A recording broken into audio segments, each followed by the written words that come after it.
Now, we wouldn't call this island mystical unless there were tales of giants living here. The island of Gozo in Malta is the backdrop of an ancient legend. Malta is an island country located in the Mediterranean Sea, just south of Europe. It's a very strategically located archipelago. Throughout history, it was ruled by many different societies, such as the Phoenicians, Greeks, Romans, and Carthaginians. One cold night, thousands of years ago, a farmer noticed the sky turn orange, then red, when he heard a loud thump. Although the ground seemed to be moving, this wasn't an earthquake. When he looked toward the woods, he saw a giant silhouette, taller than the trees. As he fearfully approached, he realized it was a woman, a giant woman. She introduced herself as Sansuna. Unlike the terrible giants of many tales, Sansuna didn't want to exterminate the human race. She was loving and caring. She told the farmer that she and her people could help protect their land from invaders. The locals were pretty interested in this offer. Since Malta is located in an important commercial route, it was constantly being invaded.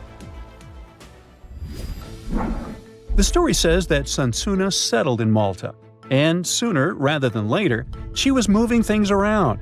And when I say things, I mean monoliths.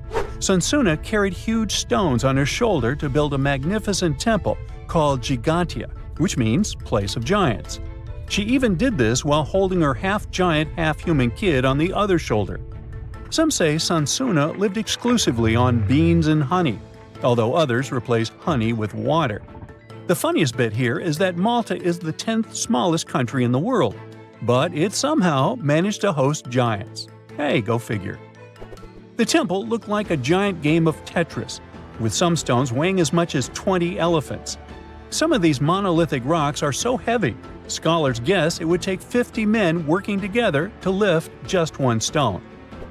Now, as much as this is entertaining, humans never proved giants were real, so this story couldn't be true. There's a brief mention of a species of giants called the Nephilim in some ancient texts. The Nephilims would have been terrible giants that wreaked havoc on the earth and only survived until the Great Flood. But nobody ever found real proof of this species really existing on Earth, until this came along. The world of Maltese archaeology unearthed quite a few shocking things in the past years. One of them are known as the hypogeum skulls. Hypogeum is the Greek word for underground, and this incredible site was discovered in the first decade of the 20th century. Back then, Malta's National Museum director received an important phone call. Someone had accidentally dug some impressive bones and asked him to come check it out. The hypogeum looked like an underground city, filled with mazes and rooms that stretched along multiple floors. They were all made with similar limestones as the Maltese temples above ground. The hypogeum was filled with important relics and artifacts. Scientists quickly understood that the hypogeum was built as a type of final resting place for locals. So, along with skulls, they found a lot of bones and skeletons. One of these artifacts were skulls, but these weren't regular human skulls. Rather, they were of the elongated type. To make matters worse, these skulls were hidden from the public for years. People started to talk and created a bunch of theories behind it. The truth is that this discovery was a turning point for Maltese archaeology, although scientists didn't know what to do with it. Some wondered if these skulls were natural or manipulated, since they knew some cultures in the world used head binds to alter their skulls. Other scientists threw in the hypothesis of little gray people or even the legendary giants. Some say that the elongated skulls could have been sculptures that worshipped otherworldly deities. There was no way to confirm any of these theories, so the question remained: who were the builders of Malta's megalithic temples? Now let's take a look at what scientists know. The Maltese megalithic temples have been standing strong since 3500 BCE, which is even older than the pyramids of Egypt. The main dilemma here is that these temples were built even before we invented writing, yet they required advanced technological skills to exist. The Gigantia Temple seems too absurd to have been built by humans. The South Temple has a corridor with 4 oval rooms on the sides, looking like a big shamrock leaf. In one of these rooms, scientists found altars decorated with spiral patterns. It looked like an altar of some sort, indicating early Maltese people used them for ritualistic purposes. The North Temple is similar but smaller, with a very low entrance that makes people crouch down to get inside. You get it? You need to bow down to their deities in order to get into this sacred place. I mean, one can't help but wonder about the secret reasons these ancient builders had to build such a huge temple. I'm thinking they probably cast one of Daenerys' dragons to move the monoliths around. Yeah, I'm joking here. But hey, remember the entrance to King's Landing? Yup, the series used the Medina Gates in Malta as the exterior of King's Landing during Episode 3 of Season 1. Anyways, back to the giants. The ritualistic theory of the whole thing won a few points when archaeologists uncovered these mysterious figures. They're popularly known as fat ladies. These tiny statues have round bodies and faces that show how much they enjoyed life. They kind of look like a miniature Sunsana, the giantess we talked about. Scientists believe these were statues that celebrated well-being and prosperity. It does prove that the people of the time had advanced craftsmanship skills, and they were pretty intentional with their constructions and art manifestations. One of these statues is known as the Sleeping Lady. This Neolithic piece of art depicts the figure of a large woman lying on her side sleeping. After studying it deeper, scientists guessed this statue was meant to represent the Great Reaper. It was found in the hypogeum, which we now know was a huge resting place. This specific statue is different from all the other fat ladies, starting with the hair and the embroidered skirt. Then there's this statue. This is supposed to represent an 8-foot-tall woman and the rim of her skirt. She was discovered in the most unusual of ways. A farmer was trying to plow his field, but he kept hitting large blocks of stone. All the way back in 1915, the farmer called Malta's National Museum director and asked him to come check it out. Some think this is all the proof you need to confirm that Sunsana was real. Others aren't all that sure. But that's not all. The place where this giant statue was buried revealed one of Malta's most impressive archaeological sites, the Tarsian temples. The temples were made from limestone blocks. Some are 20 feet tall and weigh around 20 tons. Zamet, the museum director, kept digging and discovered multiple sites made of megalithic stones. All of them supposedly built by Stone Age farmers, all stranded on a remote island in the Mediterranean Sea thousands of years ago. It just doesn't make sense. I mean, look at these temples in Manidra. This is probably the world's earliest calendar. On the equinoxes, the sun passes directly through the main doorway, straight down the central axis. On the solstices, there are two superb variations. During the summer solstice, the rays fall on the edge of the megalith to the left of the doorway, and during the winter, the rays fall to the right side of the doorway. It's astronomical precision at its finest. And what about the structures in the Hall Tarsian that we've already talked about? This complex is the oldest one in all of Malta. It was built with the purpose of doing animal offerings to deities. Scientists confirmed this by unearthing numerous animal bones buried in the soil. They also found a great collection of spirals, indicating that the locals also used this temple for ritualistic purposes. Overall, there are 7 megalithic temples in Malta, each more impressive than the other. Scholars keep on digging to see if they can uncover the truth, much like researchers do with the pyramids of Egypt, the lost Mayan cities in the Americas, and other sites. Tunnels, metro, underground systems, and even secret passageways to the houses of the rich and famous. Why else do we need tunnels, you may wonder? To hide. Many cities have underground tunnels and even underground doppelgangers. Now let's make it clear. Those passages are normally not connected, contrary to the popular rumor claiming that it was possible to get from Scotland to Turkey using underground passageways built around 5,000 years ago. I mean, it sounds insane even today. Imagine building it back in the day. These tunnels have an official name, the Erdstall Tunnels, and they were most likely built in the Middle Ages. However, we still don't have the exact information about the date. The highest concentration of those tunnels are in Bavaria, Germany, but there are many of them in Great Britain and France too. Erdstall tunnels, a unique type of earthen passage found globally, are characterized by their narrow, oval-shaped corridors and tight choke points, known as schlups, or slip-outs. Despite speculation, their purpose remains a mystery. However, some of those tunnels have fireplaces and even vents, which might mean those were used primarily for shelter. Dating back to the Middle Ages, possibly as early as the 12th century, Urztal tunnels lack archaeological signs and historical records, so it's not a surprise that there are many rumors about their use. Some scientists are sure those were storage spaces, though their narrowness makes this impractical. Another idea is that they provided hiding spots for farmers during tribal raids.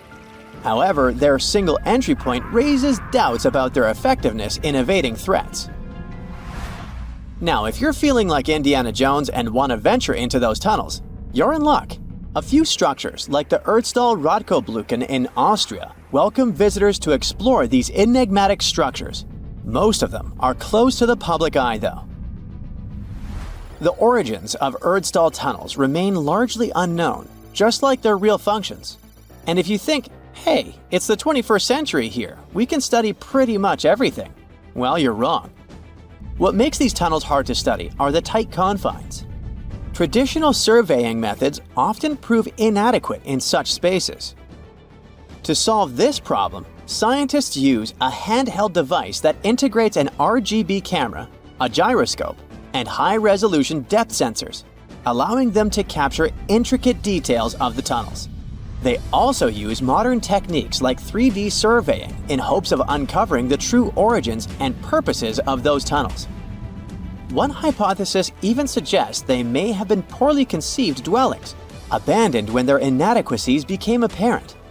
Still, not everyone quite agrees with this idea. Other theories suggest they served spiritual purposes, while the most intriguing idea speculates that those tunnels may be remnants of extraterrestrial civilizations. Experts believe they may have been used for practical matters, such as granaries or hiding spots from looters. As we don't have exact info on who built it and when, it may be pretty much anyone, even a sloth. Nope, I'm not a lunatic. Sloths can build giant tunnels. Check this out. In 2009, a farmer in southern Brazil was driving his tractor through a cornfield when it suddenly sank into the ground. He quickly discovered he had broken through the top of an underground tunnel. When researchers came to investigate, they found a tunnel around 6.5 feet high and the same 6.5 feet wide, extending about 50 feet long right beneath the farmer's house. When they looked closer, they instantly saw deep claw marks on the walls. That was the proof the tunnel wasn't human-made. So that thing the farmer uncovered was a megafauna paleoburrow, a prehistoric tunnel dug by ancient creatures like giant ground sloths or giant armadillos from over 10,000 years ago.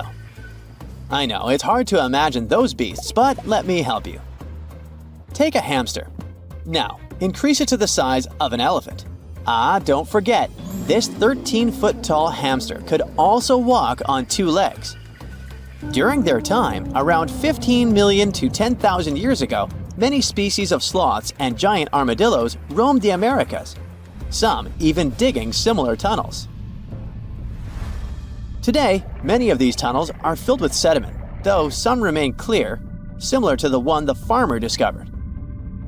This 2009 find sparked significant interest, leading to the discovery of over 1,500 paleoburrows across southern Brazil, making it the era with the highest concentration of such sites worldwide. But no one knows exactly why there are so many of them in southern Brazil. While some paleoburrows exist throughout South America, none have been found in North America, which is weird since those huge sloths roamed the entire continent. The exact purpose of these large tunnels remains a mystery, but scientists believe they may have served as nursing spaces, temperature regulation, or hibernation areas. Tunnels likely developed over centuries as successive generations of sloths and armadillos expanded them. Now, let's take a look at fugus. No, not the Japanese fatal delicacy, and no, not a town in New Guinea. To see them, we gotta travel to the UK. So fugus are underground structures too, but they don't look exactly like tunnels. They are dry stone structures. They look as if a cave had been decorated with stones from the inside. There are only around 15 of them found so far, and most of them are located in Cornwall. According to the estimates, those tunnels were built about 2,400 years ago, and they're still in pristine condition, which is truly fascinating. I mean, back in the day, people had no cool machinery whatsoever, yet their structures still last. And if you dare to buy an apartment today, well, chances are you won't be too happy about the quality. Going back to our fugus, there's nothing extraordinary about their supposed purpose. They could be used for spiritual purposes, as a place to hide, or a food storage. The latest application, though, is a bit weird. I guess it's not a secret for anyone that England is famous for its excessive humidity. And if you want to store your food properly, you gotta avoid the humidity at all costs. Otherwise, say welcome to mold and fungi. But ancient people weren't dull-witted at all, or they wouldn't have survived, and you and I wouldn't be around now. So they might have adapted those fugus to store just some products, those that already had natural molds in them, assisting in the preservation of perishable food, like milk, butter, and cheese. But hey, those are just speculations. The true reason why they were built remains unknown. What makes fugus unique is that they are intentionally built tunnels, not just excavated mines like those in Wales. They were crafted by digging deep trenches, lining them with stone slabs, covering them with capstones, and then filling over them, all of which took significant time and effort. Still, no matter how hard those were to construct, cities around the globe are often built over intricate tunnel systems, each unique to its location. For instance, Paris is famous for its extensive underground quarries, which were abandoned years ago, but still pose a risk of collapse in certain areas above. London boasts one of the largest tunnel networks in the world, including many that were specifically created for military purposes. In New York City, there are rumors of secret tunnels, while Los Angeles has old tunnels from the Prohibition era used for speakeasies. Many other cities also have their share of enigmatic tunnels, and surprisingly, Florida is no exception. It happened in the year 2011 in Ybor City. Near a former post office, flooding uncovered something weird, a section of an unknown structure. Back then, people didn't pay much attention to that, so it took another 7 years to discover something truly fascinating. This historic neighborhood was founded in the 1880s, but it remained unknown until 2018 that it also has a hidden tunnel network.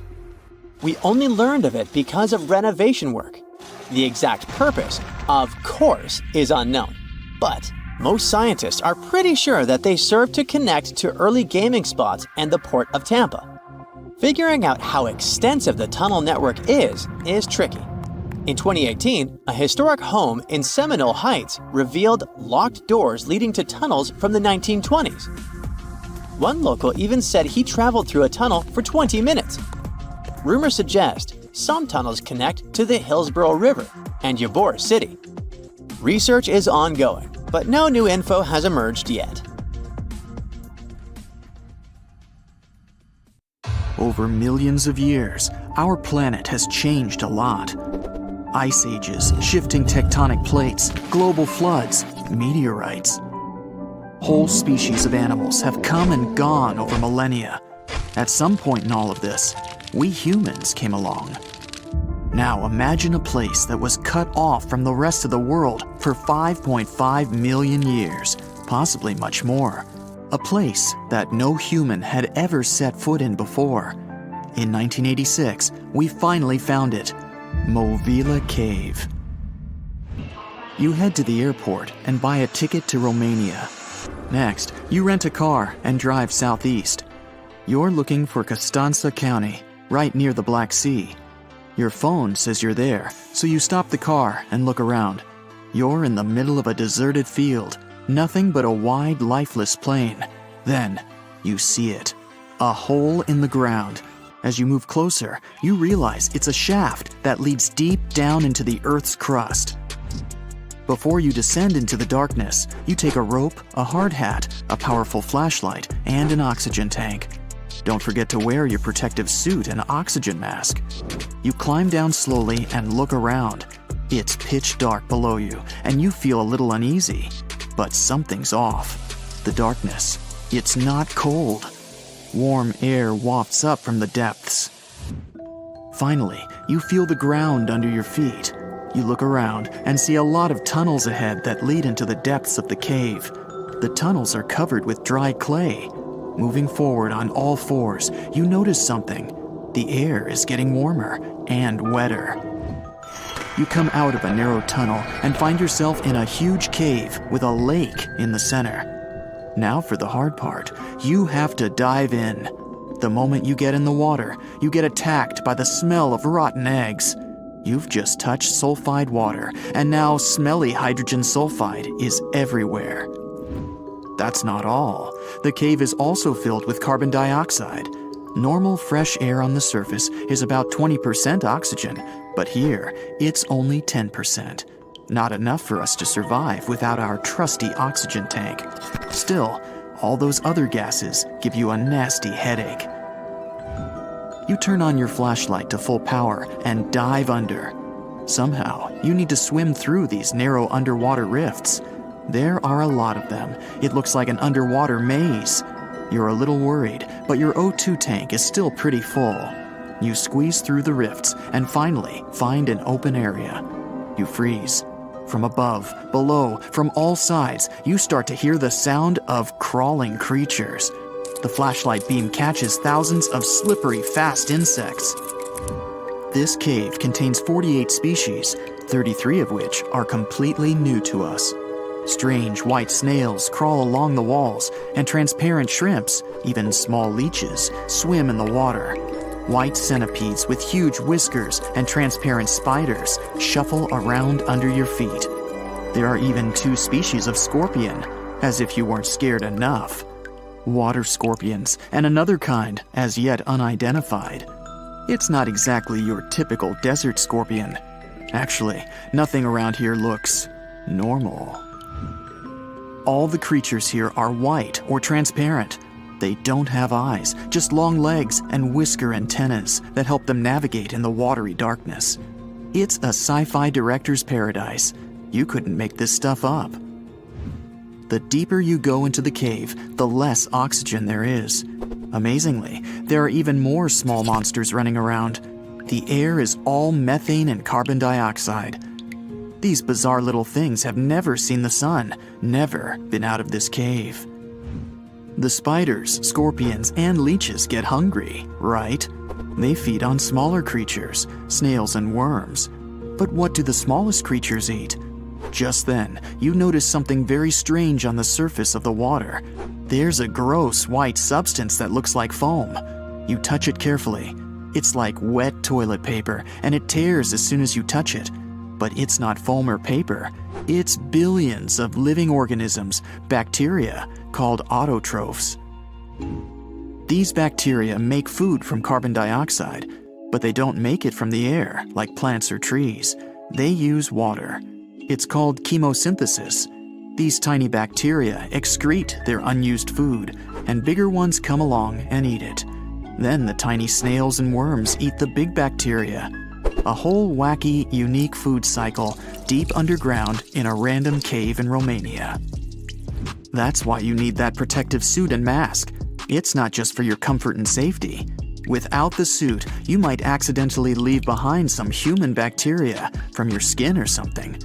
It could ruin the delicate balance of life in this underwater world. The underwater cave is too small and dangerous for expensive scientific equipment, so you grab a couple of samples of water, land, and air and get out of there as fast as possible. The cave hasn't been fully explored yet. The Romanian authorities don't allow just anyone to scuba dive on down there. Let's see in a few years. Who knows what else they'll find? You're back at your fancy lab, and you start to understand why that cave is such a big deal. The conditions in Mobile are almost the same as in the first years of Earth's existence. Back then, our world was shielded from the sun by a dense atmosphere. It's actually possible that the microbes found in the cave are the same ones that were around way back when life began. These bacteria could turn out to be incredibly useful. They oxidize the dangerous gases, methane, and carbon dioxide. Basically, they make them harmless. Thanks, little guys. Mobile Cave isn't the only extreme place on Earth where life still finds a way to survive and thrive. Picture the Eiffel Tower in Paris. Now imagine 10 of them on top of each other. Now imagine drilling down that deep. Got it? Life still goes on, even this far down. There's almost no oxygen there. The pressure is insanely high, and it's hotter than the hottest desert. Welcome to the nematode empire. Nematodes are worms, and these wiggly dudes are tough as nails. When there's no air, no food, or it's just too hot, they transform. It's called the Dower stage. It's a state of stasis, of deep hibernation. The worm's metabolism slows way down. It's like they go to sleep for a long time and only wake up when there's enough air or food around, or when it gets cool enough. And you don't have to dig that deep to find these creatures. Nematodes are found all over the world. They live in hot springs, in deserts, high up in the mountains, in the harsh cold of Antarctica, inside animals, and even inside the human body. You don't have to travel to Mars to find out of this world scenery. There are places on Earth that look unreal. The Danakil Depression in Ethiopia is one of the hottest, driest, and most inaccessible places anywhere on Earth. It's a large desert that gets almost no rain, but there's still plenty of liquid around. It sits on 2 active volcanoes, so liquid hot magma often flows up from under the Earth's crust. There are also colorful lakes full of acidic water. The salt from the lakes reacts with volcanic minerals, making bizarre figures that look like the backdrop of a sci-fi movie. Toxic gases and chlorine vapors rise up from the lakes, making it one of the most dangerous places on Earth. You need a gas mask to survive, but life always finds a way. There are living things here, even in a lake so hot that the acidic water actually boils. Microbes live happily in the lakes and surrounding rocks. If something can survive here, who knows? You can find another tough survivor in the Lut Desert in Iran. They've just discovered a new and special kind of crustacean there. These creatures live in small lakes that appear from time to time thanks to desert rains. This species can survive for decades in dry sediments, just waiting for a tiny bit of water. So these are all very small life forms, but are you in the mood for some monsters? Scientists have just discovered them swimming in the waters off Antarctica. Massive sea spiders, huge starfish, transparent shrimp-like things. In 1 month, researchers found about 30,000 sea creatures, many of them never seen before. Who knows what else is down there? If you walk through this small stone doorway in Hierapolis, Turkey, you might never come back alive. Back in ancient times, people thought it was some sort of portal to the underworld. Romans would go in carrying perfectly healthy bulls, but after a few minutes, they would watch these animals collapse as if hit by some mysterious force. But what's even weirder is that nothing happened to people. They could walk in and out just fine. Now, recent studies might have an answer for these eerie happenings, and it all has to do with people's heights. The gate, known as Plutonium, named after Pluto, the deity of the underworld, is a stone doorway leading to a small 32-square-foot cave. But the real danger is what is going on beneath it. Hierapolis is a super active geological area, and there's a big crack under the city that constantly emits volcanic carbon dioxide, which comes up as a visible mist. During the day, the sun dissipates the gas. At night, the gas forms some kind of a carbon dioxide lake on the sheltered arena floor. At dawn, you need to get out of there before it's too late. This whole place can turn particularly life-threatening right before the sun rises, when the carbon dioxide concentration, about 15 inches above the arena floor, reaches 35%. That means birds, bulls, and even humans can suffocate and pass away in just a couple of minutes. But there is a scientific reason that explains how Romans could get out of there unharmed. The carbon dioxide concentration drops quickly with height, so animals perished while their handlers, being taller and standing up, could walk out and breathe safely. Most people can't stay inside the Begarn fort after sunset. This 16th century fort, located about 146 miles from Delhi, is known as one of the most haunted places in India. During the day, the area is bustling with visitors who can walk through the main gate of this once grand fort city and check out the ruins of temples and palaces. But they will also see this big sign at the gate that dramatically warns everybody that all access is strictly forbidden after dark.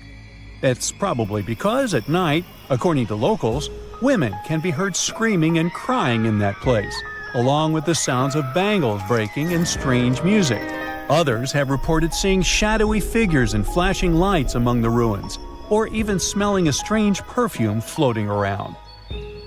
Yawata no Yabushirasu is one of Japan's most restricted forests, located in Ichikawa. The forest itself is a small area, covering just a little more than 40 square yards, and it is mostly a thick patch of mosu bamboo. Its location next to a parking lot and modern buildings makes it seem less intimidating, but don't be mistaken by its appearance. Since at least the 19th century, people have said that anyone who enters this forest is bound to disappear and never be seen again. So, as soon as you arrive, a sign near the forest tells you about its history and the curse believed to be linked to it. Some rumors suggest the creepy presence of an ancient samurai lord walking around. Other legends say that the forest hides a bottomless pit filled with poisonous gas. Whether these stories are true or not, today the area is enclosed by stone walls, and entry is still strictly prohibited. In a valley called the Dark Entry Forest in Connecticut, you will find Dudleytown, but you definitely shouldn't go inside. Not only has the land been private property since the 1920s, but it is also known as one of the spookiest places on Earth. This place was first settled in the early 1740s, and many of the original settlers were from the Dudley family. That's why it's called Dudleytown. There's a local rumor that the town's founders were descended from Edmund Dudley, an English nobleman who lost his life for treason. The legend says this curse followed the Dudley family all the way across the Atlantic to America, and their misfortune is said to be responsible for crop failures, mental problems, and several tragic incidents in the village. Again, it is all just rumors, since historians haven't found any real evidence to support these claims. Still, the pitch-black surroundings and the eerie Blair Witch Project vibe going on in that place fueled ghost stories in the 1980s. This led to many cases of vandalism in the following decade, and because of that, the landowners closed the area to the public. This old abandoned building used to be the fancy palace of King Farouk's family, who was the penultimate king of Egypt back in 1936. After his family members passed away, the palace was turned into a morgue.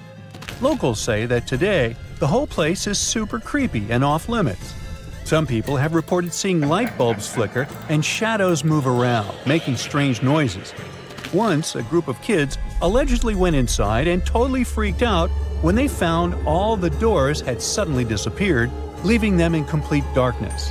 They had no choice but to start screaming for help.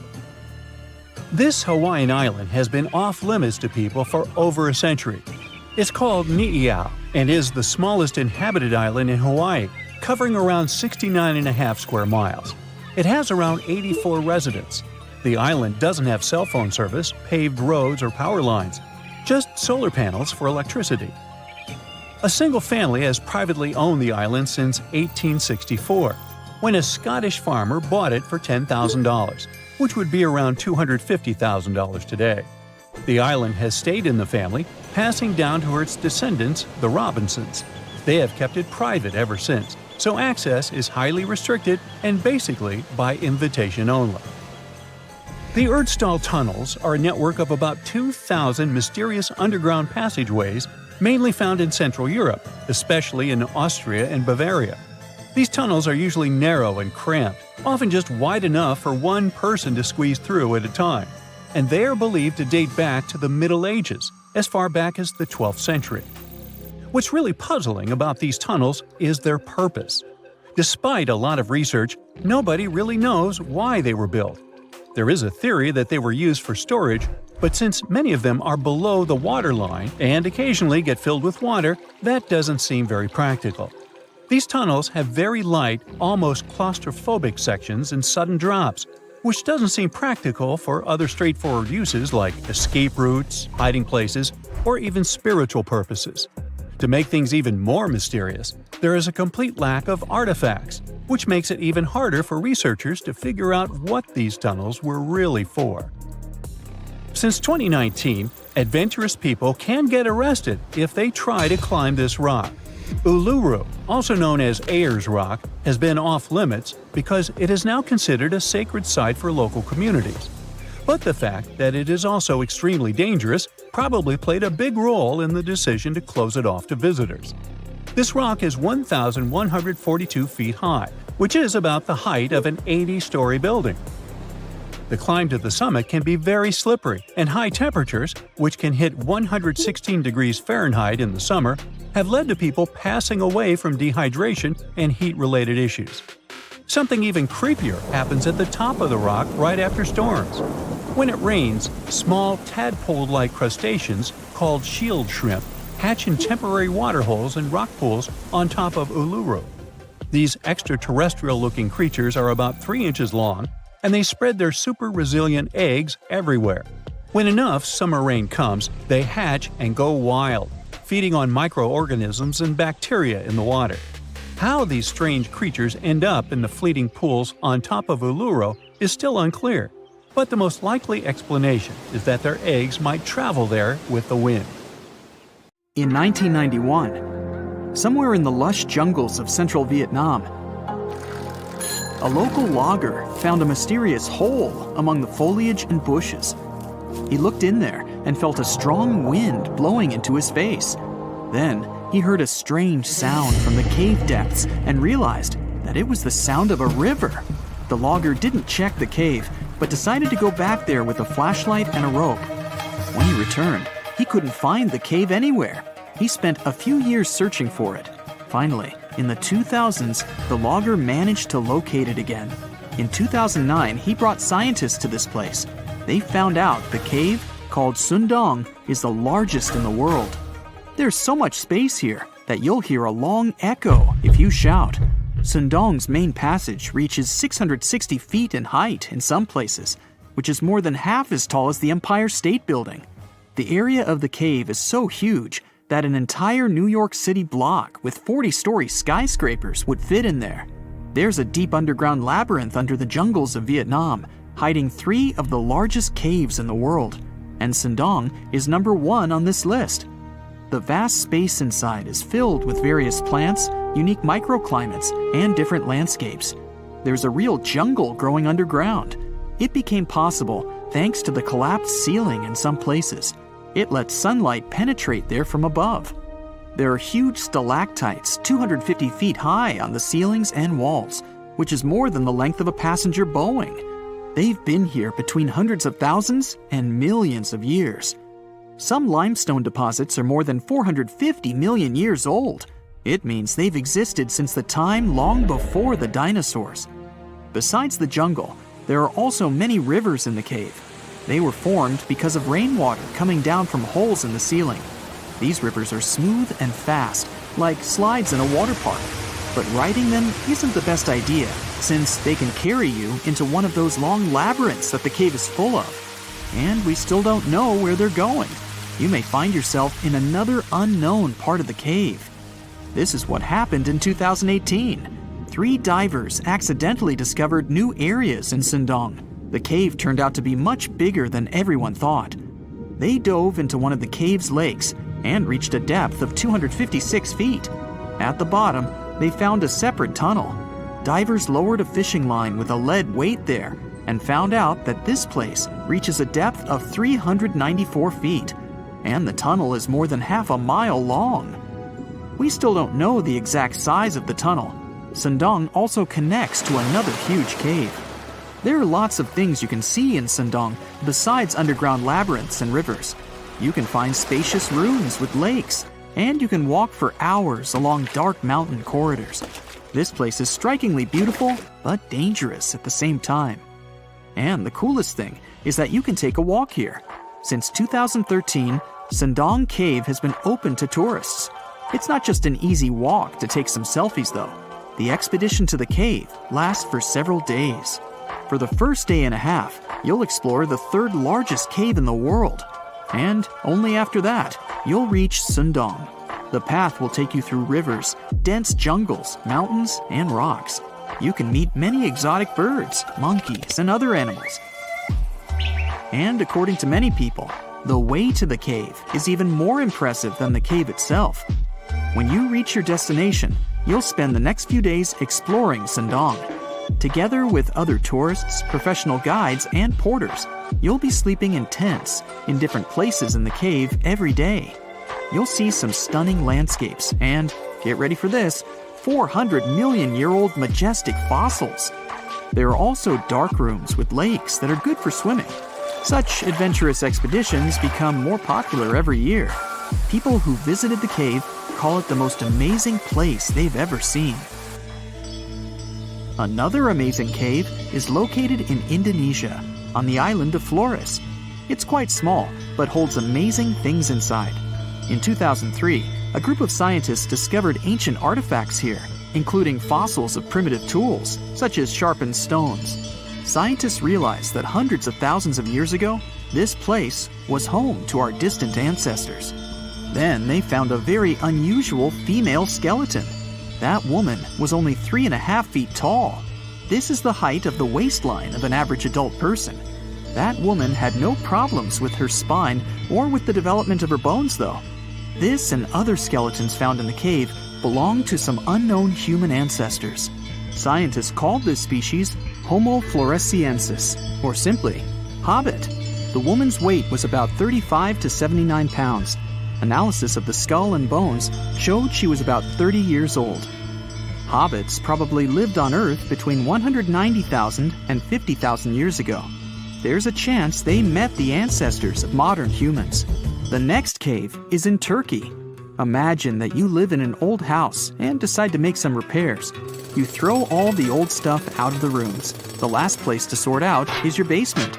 You've hardly ever visited it and have no idea what's hidden there. But it's pretty spacious, so you decide to turn it into a room. You tear down the wall and discover the entrance to the cave. This is a tunnel that leads underground. You walk through the cave and see a real underground city. This happened in Turkey in 1963. One of the locals discovered a secret passage to a lost city in his basement. About 20,000 people could live there. There was enough space for livestock and food supplies. It's not just a maze of tunnels. There's a chapel, a school, stables, kitchens, walls, and other signs of civilization. The city was built in the Byzantine era, in the years 780 through 1180.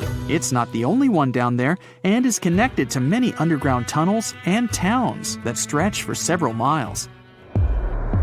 Let's finish our journey in the strangest and most frightening cave. We're going to the southeast of Romania, near the Black Sea. Here, on a desolate wide plain, you can find a hole. This is a tunnel leading deep underground. The air inside the cave has high levels of hydrogen sulfide and carbon dioxide. Under normal conditions, the air we breathe contains around 20% oxygen, but it's only 10% here. You won't be able to breathe freely without an oxygen tank. The water and air here are poisoned. Almost no animals are able to live in such conditions, at least the ones we know about. And this cave is filled with 48 species of living organisms, 33 of which are new unknown species. Creeping things that live here can scare you, especially if you're afraid of bugs. Strange white snails and white spiders are crawling along the walls. An unknown species of leeches and transparent shrimp are swimming in the water. White millipedes with huge mustaches are creeping on the ground. Here you can also meet an unknown kind of scorpion with a transparent white body that doesn't look like any other kind of scorpion. Nothing here looks like ordinary animals at all. All creatures in the cave are white or transparent. They don't have eyes, but they have long paws and antennae whiskers that help to navigate in space. Plants can't live here without sunlight and clean air. This means that oxygen isn't produced in this place. So how do these creatures manage to survive? The answer is in the water. The surface of the lake and puddles here is covered with strangely moving foam. This substance is a living organism. It consists of 1 billion bacteria called autotrophs. Ordinary plants absorb carbon dioxide and use photosynthesis to produce oxygen. This cave is filled with carbon dioxide. Autotrophs absorb it and secrete tiny food particles. Bacteria feed on these particles. Larger organisms then feed on those bacteria, and so on. In the end, there's enough food for everyone. This process is called chemosynthesis. It's like photosynthesis, but uses water instead of sunlight in its chemical reactions. In this cave, evolution has created a completely unique biological system, separate from the rest of the world. If everything had gone according to the original plan, you wouldn't recognize the Washington Monument today. The designer, Robert Mills, wanted to create a temple-like building with 30 tall stone columns and statues of important people from American history. There would have also been a statue of George Washington riding a horse and a 600-foot-tall Egyptian-style obelisk in the middle. In 1848, they placed the first stone of the monument in a big ceremony with thousands of people. Abraham Lincoln also was there, although he was not yet famous. They started building, but by 1854, they ran out of money when the monument was only 150 feet tall. Finally, 22 years later, President Ulysses Grant gave the project federal money to finish the monument. By then, tastes had changed, and they decided not to build the temple part of the base. Since the project had stopped for so long, the stone colors couldn't match perfectly. That's why the bottom of the monument is lighter than the top. When it was finished, the Washington Monument was the tallest structure in the world. But 5 years later, the Eiffel Tower was built, and the monument had to give away the champion's title. Years before the JFK airport started functioning, the Empire State Building was supposed to serve as one. Yep, the iconic New York's landmark antenna wasn't designed for King Kong to climb it, but as a mooring mast for giant airships. The leader of a group of investors erecting the building, Alfred E. Smith, imagined that passengers would walk down a ramp and be out on the streets of New York just 7 minutes later. But the man in charge of a famous airship called the Graf Zeppelin didn't think this idea would work out.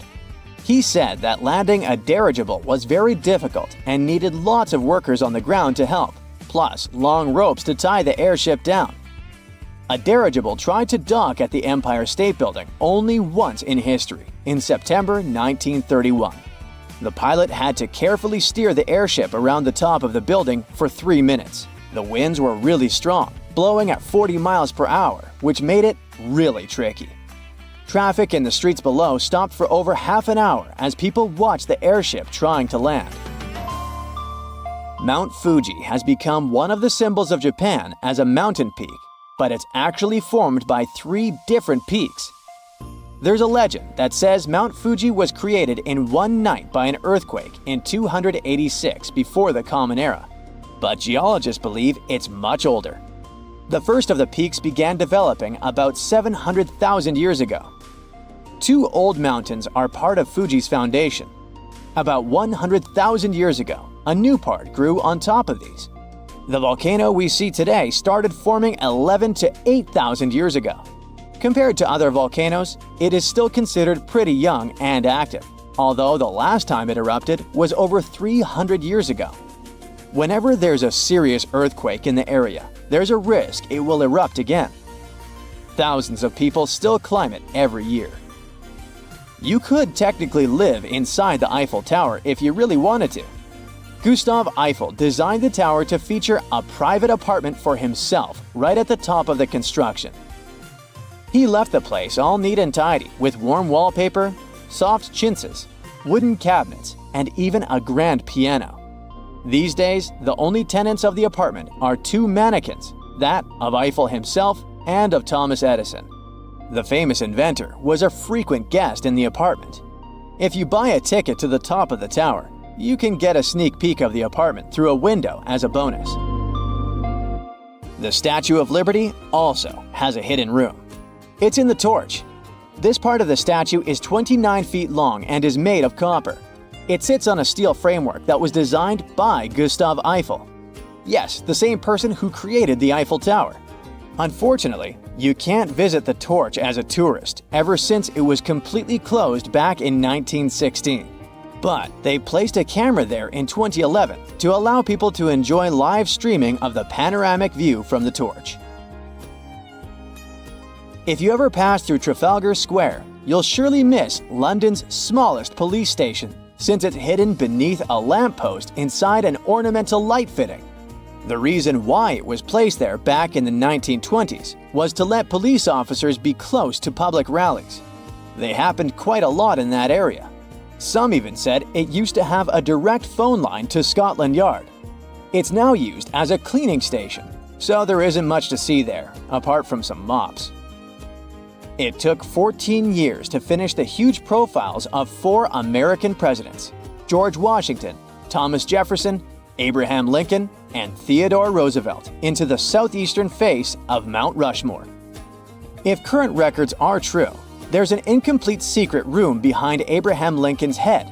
It was meant to become the Hall of Records open for visitors. It would keep important artifacts and documents of American history, like the Declaration of Independence and the Constitution. A year into the construction, the authorities decided it was more important to finish the president's profiles, so they cut funding for the project. So the secret room was never finished, and visitors to Mount Rushmore can't see it. The Passetto di Borgio is a special hidden walkway that connects the Vatican City to a nearby fortress called Castel Sant'Angelo. It's around half a mile long and was built in the 13th century. It was used by popes to escape from the Vatican when they were in danger, and it was used this way at least twice in history. A statue of Leonardo da Vinci, located at Rome's Fiumicino Leonardo da Vinci Airport, was first unveiled back in 1960. During a recent renovation, one of the workers made a mysterious discovery during this process. He found a small hole somewhere in the middle of the statue, at a height of about 30 feet. After it was carefully opened, they found 2 parchments inside. The first document, written in classical Latin, told the history of the area that now houses the airport. The other one had a list of people who attended the inauguration of the statue. There's a huge network of catacombs under Paris, stretching for around 174 miles. It's one of the largest grave sites in the world, and brave tourists are allowed to visit only a small section of it. But some people manage to get into the restricted passages to throw picnics and parties, and even start businesses there. Businesses like a fully functioning movie theater with an underground restaurant and bar. The law enforcement officers who found it believe it must have been built by some secret society. Whoever arranged it was trying to hide the entrance, making it look like a construction site. A motion sensor would set off a video camera, recording anyone who tried to sneak in. Then, a sound of a barking dog would play, hoping to scare off intruders. Those who weren't scared away would get into an underground theater with rows of seats carved into the rock, a big movie screen, and a projector just like in a regular movie theater. The experts were surprised that the electricity worked so well underground to power it all, so a team came back to check it out. But when they returned, everything had been removed. The electricity lines were cut, and the items were gone. All that was left was a note saying, "Do not try to find us." You know, scientists make discoveries that change the world, but even they can face mysteries. Here are 10 things that have baffled scientists. Imagine that you constantly hear a low-frequency hum, and no one can trace its source. Roughly 4% of the world's population hears the hum. It's a geography-free sound. I mean, people all around the world hear it, so the name varies from Tao's hum to Auckland hum, depending on the region where it gets generated. The sound is just on the threshold of human hearing. People hear it less when they're outside, and it gets louder indoors, especially at night. What's even scarier is that you cannot unhear it once you've heard it. Some folks say it started in London around the time of Charles Dickens, who wrote A Christmas Carol, and the low-frequency sound actually comes from the humbug. Or not. Actually, the earliest cases were recorded in Bristol, UK, dating back to the mid-1970s. Scientists have various theories about where the hum comes from and why only some people can hear it, yet they don't have a clear answer. It could occur when ocean waves move along the ocean floor. They shake the Earth when they collide with continental shelves. Or this might be happening because of volcanic eruptions and earthquakes. Oh, and how about ultra-low frequency radio signals used to communicate with submarines or even 5G? Upsweep is another type of unidentified sound. It was discovered in 1991 in the Pacific Ocean. The sound is high enough to be recorded throughout the ocean. Scientists theorize that the sound could be related to underwater volcanic activity. Interestingly, the volume of the sound has been diminishing compared to its volume when it was first discovered, yet it still can be detected. Plus, it's seasonal. It reaches its highest volume in spring and fall. Is it related to seasonal changes? No one really knows for sure. The next mysterious thing is a cone-shaped monument found in the Sea of Galilee in Israel. This monument was discovered accidentally by sonar scanning in 2003, but the findings were published only in 2013. The monument weighs 60,000 tons. It was once submerged by rising waters. Archaeologists say the monument is enigmatic because they can't figure out where it's from. They don't know what it's connected to or its function. So this big and unusual thing remains a mystery. Now let's move to Göbekli Tepe, Turkey. This place offers you one of the most archaeologically significant sites in the world. Why is it important? Well, it has massive carved stones about 11,000 years old. To put it in perspective, they're 6,000 years older than Stonehenge. Ancient people placed these stones before they began farming or crafting metal tools or pottery. So the existence of this place goes against the chronology of civilization we're familiar with, where people farmed first and built second. Apparently, it wasn't like that. In any case, a good question is, what was the purpose of this site? Was it built to worship some spirits? Yep, archaeologists believe it might be the world's oldest temple. Okay, say this with me. Paleodictyon notusum. Yeah, I know it sounds like a chemical formula. This is a living fossil found deep down on the ocean floor. A creature makes these hexagonal burrows, that for sure. Yet scientists can't identify the artist. Now, what do I mean by living fossil? Well, Paleodictyon notusum is a creature believed to produce a burrow nearly identical to Paleodictyon fossils. Is it a worm-like animal that made them? Scientists don't know. One thing is clear, this isn't some random stuff created by geological forces. Now, speaking of fossils, take a look at this giant one. Its informal name is Godzillius. It was discovered in 2011 by an amateur paleontologist. This is a scientist who studies the history of life on Earth by analyzing fossil records. Anyway, back to Godzillius. It's almost 7 feet in length and 9 feet tall if you were to measure it upright. This fossil is 450 million years old, coming from the time when Cincinnati was underwater. It might be a fossilized algae mat, but some scientists have different opinions. This is a massive tunnel found in South America. The tunnel is at least 8,000 to 10,000 years old. At first, researchers discovered a couple of colossal burrows. They were enormous and neatly constructed. Geologists were amazed, saying they had never seen such structures before. There's no known geologic process to explain their formation. I mean, researchers have known about the burrows since the 1930s, but back then they believed that these tunnels were just some sort of archaeological construction, until they discovered huge claw marks on the walls and ceiling. They reasoned that some extinct species could be the ones to have left these marks. Many geologists strongly believe they found the burrows of giant ground sloths and armadillos. The structure is the largest known burrow from the Paleolithic age in the Amazon. Yet experts have many questions. How come such a deliberate-looking structure could form naturally? A researcher then discovered another strange cave. This one was hundreds of miles away from the massive tunnel. Fast forward, there are now more than 1,500 burrows from the Paleolithic age found in Brazil. What's even more interesting is that some of these caves are connected to tunnels that sometimes lead to chambers. I'll continue with a natural phenomenon. What if I told you that every year, especially in October, fireballs appear on the Mekong River in Thailand? According to legends, Naga fireballs are a call for Buddha to return to Earth, and river serpents are the ones making these calls. Well, that's a myth, but what does science say about it? Is it related to a flammable gas? There are no clear answers yet. These fireballs appear to rise from the water. They can go as high as almost 990 feet. They're like fireworks, disappearing rapidly. They typically glow with a reddish or orange color. I'll mention some legends too, because why not? They're thrilling. And it would be a shame not to include the one about the lost city of Atlantis. As you may know, the legend says that Atlantis submerged into the ocean around 11,000 years ago.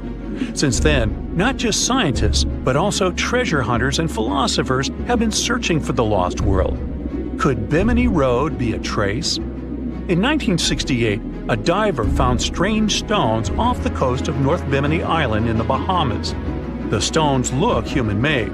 It's like they were evenly spaced out and laid in an orderly row. It baffled scientists, but not for long. Carbon dating analysis of the blocks revealed that geological forces created the road naturally. There weren't any tool marks or signs indicating that the blocks had been stacked or something. The research is continuing, but yeah, scientists generally believe that the rocks were created by erosion. Well, I guess the time of Atlantis hasn't come yet. Okay, picture this. You're wandering on the beach, and you see dozens of octopuses walking past. In 2017, a group of people from Wales witnessed exactly this. Why did these creatures come out of the ocean? No one knows the answer. The group reported that they had seen 20 to 30 octopi crawling on the sand. The people looked for some signs of injury, but found nothing. They said that they had carried the animals back to the ocean. Interestingly, these creatures kept crawling onto the shore when people were asleep. Experts say that it's hard to be sure of the reason that pushed the animals to the beach without conducting a physical examination. They're still speculating about the reason behind this unusual and rare occurrence. Could it be overcrowding? Furthermore, the octopi were well armed. A separate study points out that the more fishers hunt large animals that feed on octopuses, the more the octopus population grows. Maybe that's why these creatures have to go farther to find food or shelter. But without proper research, these are only theories. There's a lot we don't know about space, too. So here's a bonus fact about the yellowish source of life in the solar system. Scientists have discovered a new type of wave inside the sun. These waves move in the opposite direction to the sun's rotation. Plus, they move super fast, so fast that it's beyond our understanding. Researchers have different theories about the function of the waves. If they figure out their role, this could give them additional insight into the processes happening inside the sun. And yes, the octopi were well armed. You'd be surprised to find out the life-changing discoveries a person can make just by browsing Google Maps. Like this guy, who found a suspicious crater and might have made a major scientific discovery. In 2024, Canadian Joël Lupoint was planning a casual camping trip in his homeland. He opened Google Earth and zoomed in Quebec's Côte-Nord region. That's when he saw it, this unusual rounded structure. The measurement was impressive, 9.3 miles from one point to another, and there seemed to be a lake next to it. He was quick to print the screen and sent the image to a French geophysicist to see if he knew anything about it. Most times these images turn out to be nothing, or simply Google Earth watermarks. But he was surprised when he opened his email and saw the scientist's reply. The geophysicist said that, judging by the looks of the topography, Lapointe could have discovered a meteor impact area. Now, impact areas are really hard to identify. Since they've been around for millions of years, most of their shapes have been heavily changed by erosion. Scientists call these areas impact structures. They're usually circular or crater-like and are made up of deformed bedrock. It happens when a meteor falls into the surface of the Earth. Here's the thing. Since the crater has huge walls around it, these areas are usually mistaken for mountain ranges. That's what left the Canadian explorer confused. But the French geophysicist that analyzed the case gave him hope. That weird formation in Quebec had been classified as a type of volcanic formation.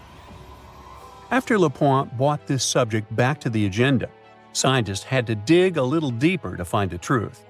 Until this recent discovery, scientists thought the area looked like that due to some volcanic formation. This is actually normal, since other things such as volcanism and sinkholes can be mistaken for impact craters. To verify, they asked for some samples of the site. This is a more reliable way to fact-check whether a meteor landed there or not. When the meteor hits the Earth, it brings different types of minerals from outer space. That's the wonderful thing about impact craters. They reveal a link between Earth and the outside universe. By now, scientists have cataloged most of the minerals that are native to our planet. When they're searching for an impact structure, they usually look for things such as tinnite and chemisite, which can only be found in meteors. The biggest known impact crater in the world is the Vredefort crater, located in South Africa. This big thing was formed some 4 billion years ago. The asteroid that made it is estimated to have been one of the largest ever to strike planet Earth. When the researchers got the results of the site back in Canada, they did confirm that it contained zircon, a mineral that tends to show areas of impact. There's no way to guarantee that Lapointe really found an impact crater, but scientists are organizing a research mission over to the area just to make sure. If it turns out that it really is an impact crater, that's pretty huge news, since the last discovery was made in 2013. Another one of these mesmerizing discoveries came from a 15-year-old boy. William Goddery was also a Canadian, and for some reason loved looking for long-lost Mayan cities. Different from the previous story, William had an intention and a research methodology. He had studied many books on Mayan civilizations. He believed that Mayans built their cities in relation to the stars in the sky. So he opened a book and mapped all the cities that have already been unearthed. And that's when he noticed something important. There is an area in the Yucatan Peninsula in Mexico where archaeologists have unearthed 2 Mayan cities. But on the constellation map, there are 3 stars. He thought to himself, could this mean there is a lost city waiting to be discovered nearby? William Goddery is known to be a science genius and has even won an award for this constellation theory. When he noticed that a 3rd city was missing from the 23rd constellation he was examining, he began to search Google Earth for satellite pictures that could help him solve this mystery. Advances in satellite tech have shed new light on long-lost Mayan cities such as Tikal. Located in the heart of the Guatemalan jungle, Tikal is believed to have been the capital of the ancient Mayan Empire. He had hopes, so he reached out to a friend inside the Canadian Space Agency to verify what he had found. Since he had already won awards for his research, he had friends in high places, and that's when things got interesting. According to the images, there was a large square area on the border of Mexico and Belize that looked like the remains of a city. William took the images to a remote sensing expert. They studied the images thoroughly and concluded that the area could be housing 30 buildings and even a large pyramid. William named the new city he discovered as Mouth of Fire. However, his story was very much contested inside the archaeological community, and many Mayan experts worked to debunk William's findings. Experts say that constellation theories are too unscientific. Renowned anthropologists and astronomers said William's methodology was an act of creative imagination. Still, a 15-year-old teen almost found a long-lost Mayan city, which is pretty exciting if you ask me. What about these tiny dots that appeared on images of Google Earth? These strange spotted circles were found in the middle of the Algerian desert. A YouTuber browsing on Google Earth found these circles and discovered that people had been debating over their origin for years. He thought they were a glitch from satellite images. There are dozens of them, stretching for miles and miles in a straight line. They're far away from any town, road, or human activity, making it hard to understand if it was man-made or just a natural phenomenon. To settle this mystery, he interviewed the people who took Google Earth's pictures. He found out they were 100% true. The circles were there in real life. They appear in multiple pictures from multiple years. Now, at first, he guessed they were the result of oil activity. Algeria is a rich area for natural resources, so this made sense. To find out if the area is worth extracting, companies usually undertake seismic surveys. They're a way of analyzing the Earth's surface by sending shock waves into the ground. Depending on how these waves bounce back, you'll know what is located underground. There was another possibility. The Sahara is a very dry area of the planet. The average high temperatures in summer are over 104 degrees Fahrenheit. To survive there, people need to find ways of accessing water. So, his second guess was that the circles were kind of ruin or leftover from ancient water wells. But when he talked to an expert, he found out they weren't ancient water wells. You can see some of these traditional constructions in other cities on Google Earth, and they look really different from the mysterious circles. He decided to travel over to Algeria to find out the truth. He drove 99 miles into the heart of the desert, and when he gets there, he sees it. A huge crater dug on the sand, surrounded by 12 smaller holes. It kind of looked like the ancestor of a modern clock. There, he found something he couldn't spot on Google Earth: thin metal wires. When the curious YouTuber and his teams started to dig in the sand, they found old dynamite and some sardine cans. Apparently, they were hiding the truth. The Sahara Circles, as they were famously called, were not the historical leftovers of seismic surveying. Back at the time when these circles were made, this technology didn't even exist, but they were sure related to oil exploration. The dynamite holes were an ancient method of oil searching, and the sardine cans, well, they were left by the workers who were exploring the region. Another Google Earth mystery solved. A comfortable abode with a gorgeous view of the Mediterranean Sea will serve as a perfect rain shelter. Well, this is what a real estate advertisement might have looked like for Neanderthals 100,000 years ago. Welcome to the weird and wonderful caves you could live in, or not. Of course, back then, neither real estate and advertising had been invented yet. Never mind the fact that Neanderthals couldn't build houses and often lived in caves. Yet, one of those caves looks an awful lot like a residential building. It's situated inside a high limestone cape called the Rock of Gibraltar. If the Neanderthals had had an economy, the caves inside this rock would have cost a bundle. Navigators discovered it in 1907. They just spotted a big hole inside the fortified rock. For many years, scientists have studied this place and found some traces of Neanderthals. They discovered ancient tools in the cave and bones of old animals. But the coolest thing was, they found 4 caves inside the rock. It was like a residential complex. Neanderthals lived alongside neighbors and helped each other hunt and fish. They created feather decorations and painted abstract drawings on the walls. Imagine our ancient predecessors hanging out in these caves 100,000 years ago. And now, scientists hang out there and study the primeval past of Neanderthals in detail. At the end of 2021, archaeologists uncovered a gap inside one of the caves leading to an unknown tunnel. They crawled through this hole and opened a new space under the cave roof.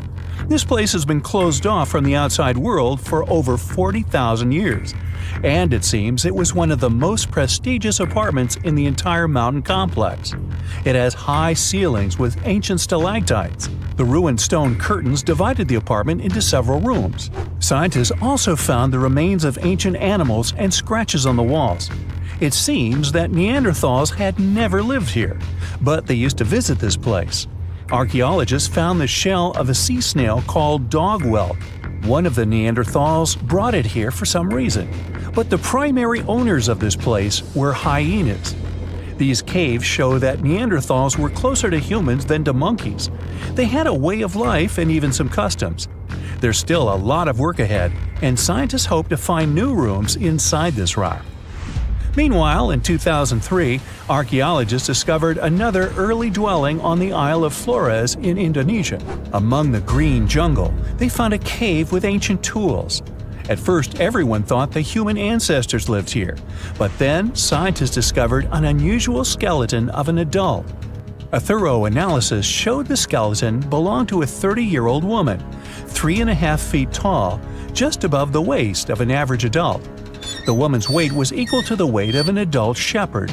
The skeleton didn't belong to Neanderthals or Australopithecines. It was a new unknown species, which scientists called Homo floresiensis, or simply the Hobbit. Also, there were remains of unusual ancient animals in the cave. It was an elephant the size of a cow, some large storks, and giant rats. Archaeologists have found out that hobbits were not the owners of this place. The main inhabitants were the rats the size of a cat. Maybe they were fighting the hobbits. Some analysis shows that Homo floresiensis wasn't our direct ancestor. They were in a separate branch of evolution. The hobbit skeleton looks more like that of a monkey than of modern humans. In 2009, in the dense jungle of Vietnam, archaeologists discovered Son Don, the largest cave in the world. If you go inside the cave and shout, you'll hear your echo a long time. In some places, the height of this cave reaches half the height of the Empire State Building, and the total area is larger than one central block of New York. Son Don is one of the 3 caves in the Vietnamese jungle. Many intricate mazes connect these caves. Inside, you can find unique plants and trees that live separately from the outside world. It's a real underground jungle. In some places, you can find collapsed ceilings that let the sunlight in.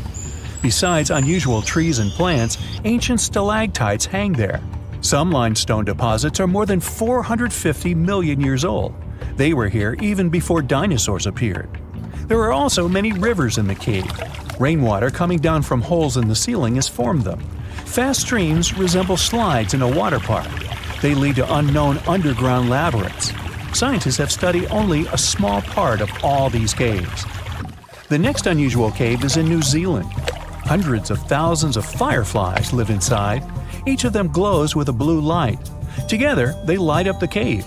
It may seem to you that you're on another planet, but you can't stay there for a long time. Special air measuring devices are everywhere.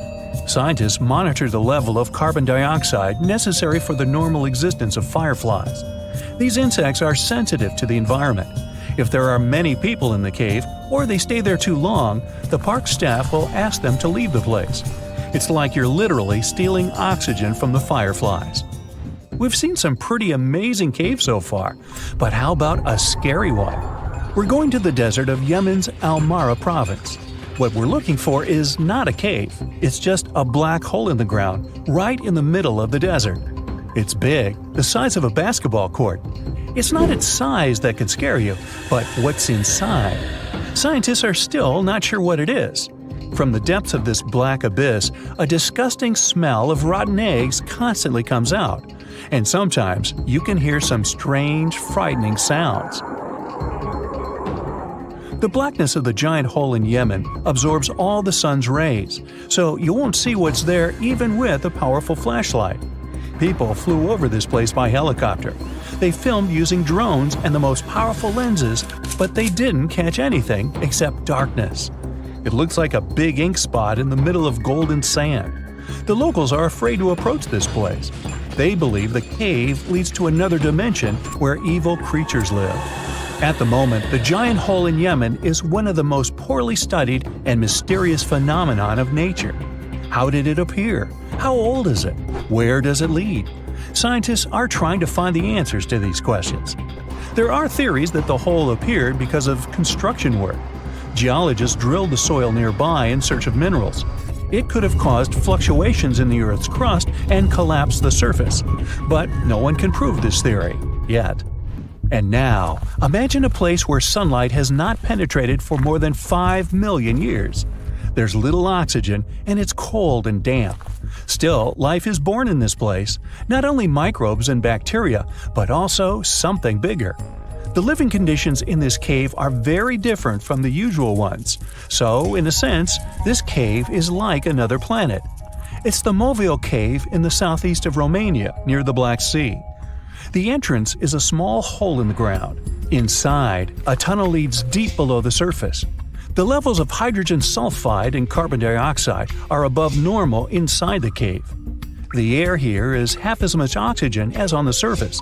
People can't be here without an oxygen mask, but other creatures living here can. The cave is home to 48 species of living organisms. 33 of them are unknown. Here you can meet some unusual insects, white snails and white spiders, millipedes with huge whiskers, transparent shrimp, and unique species of leeches. They all live here thanks to the little bacteria autotrophs. They absorb carbon dioxide and release food particles. Bacteria feed on it. Other larger organisms feed on these bacteria, and some bigger organisms eat those little ones. In the end, everyone gets food. In this cave, evolution has created a biological system separate from the rest of the world. When you mention your plans to travel to Tristan da Cunha, the chances are your friends won't even know where this remote island is located. No wonder. Tristan da Cunha is considered the most remote inhabited archipelago in the world, with the nearest populated land, St. Helena, around 1,500 miles away. There are only 229 people living on Tristan da Cunha now. In such a close-knit community, everyone is someone's cousin, uncle, or maybe just a friend, but everyone knows each other for sure. There are as few as 10 last names on the island, representing just 10 families. Getting there is quite an adventure. There are no airports on the island, which means your journey will be primarily by sea. Typically, it requires a days-long voyage from South Africa. Only 3 ships regularly service the island, with fewer than a dozen trips each year. Some cruise lines may include it in their itineraries, but travel arrangements must be made well in advance, due to limited berths available on the ship from Cape Town. And you'll also need landing permission. While Tristan doesn't have traditional hotels, there are several guest houses, and you might also have the chance to stay with a local family. They will provide you with a place to sleep, 3 meals a day, and laundry services. 88% of what you pay goes directly to the island family, and only 12% is tax. By the way, the accommodation is surprisingly affordable. It was around £65 for a full board in 2024. Yep, they do use sterling, being a part of overseas British territory. But there's also this local currency called St. Helena Pound, used at parity with sterlings. By the way, it's only been around 80 years since the island started using actual money. In 1942, the naval station began paying cash wages, and it helped Tristan Islanders to move from a barter economy to a cash-based system, and allowed them the novelty of making their first cash purchases. Just a heads up, pack everything you might need before you go, as you definitely won't come across Walmart there. I mean, don't get me wrong, there's a supermarket and all, but it's just not the way you're used to, with endless shelves displaying endless oversized mayo jars. Tristan's Island Store, often referred to as the supermarket, lacks plate glass windows and flashy advertisements, and let's be honest, it looks like an abandoned barn from the outside. Still, it plays a crucial role in providing essential goods to complement locally produced foods and woolens. If a resident wants to buy something, they must place orders months in advance for items that arrive with incoming ships. The store operates Monday through Friday. Today, the islanders continue to cultivate their own crops and raise livestock. The supermarket has become a vital source for other essentials like flour, sugar, and a variety of groceries including frozen bread and products typical of the UK or South African supermarkets. And even though the island's economy relies heavily on fishing, especially rock lobsters, islanders are largely self-sufficient. Let's move to another destination that's super hard to reach, but this time it's a level up in difficulty. I'm talking about the notorious Hypoxia City, the place with the smallest amount of oxygen on the planet. Sure thing, it's a nickname. The real name is La Rinconada. This place is located in Peru. Getting there means climbing over 16,000 feet up into the mountains. And what did you expect from the highest city on Earth?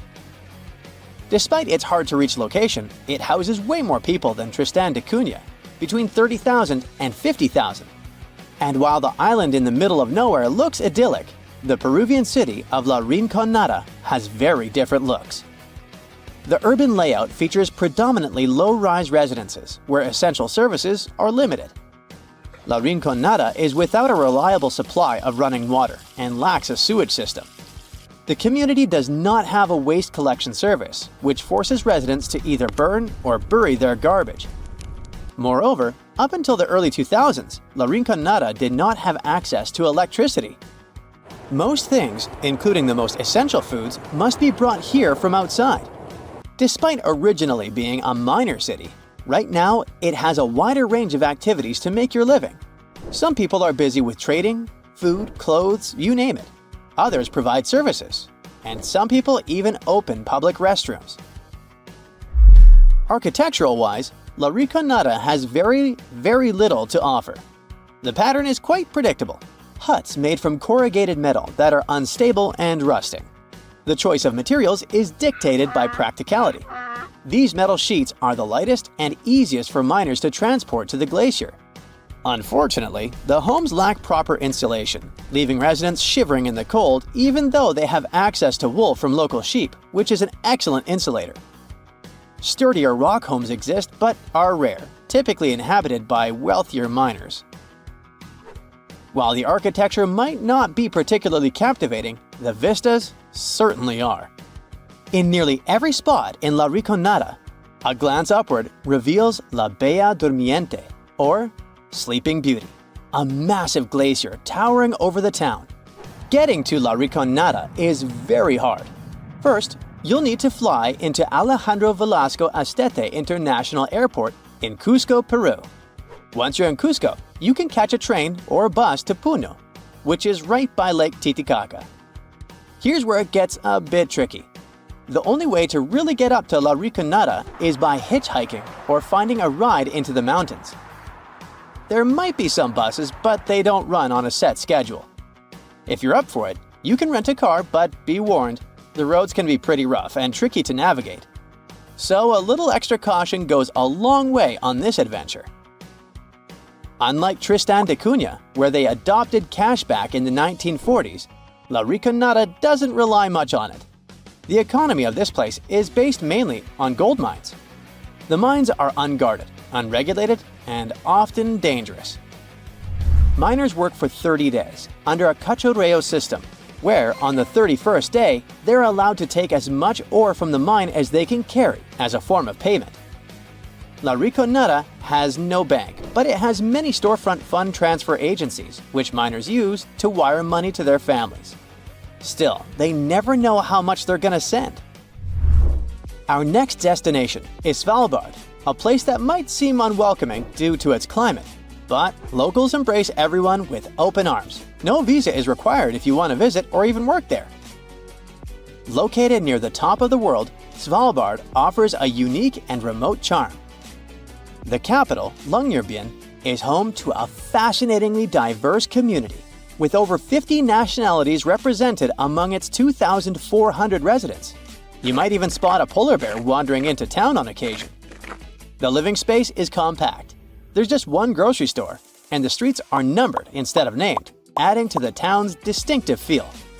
Longyearbyen also boasts a university center with around 300 students. Interestingly, every student must learn to use firearms for safety in the surrounding wilderness.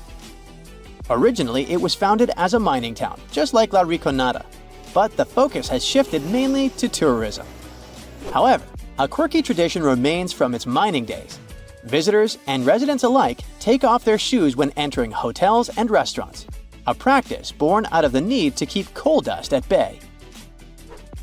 The last destination for today is Palmerston Island, a remote coral atoll in the Cook Islands, located about 290 miles northwest of Rarotonga.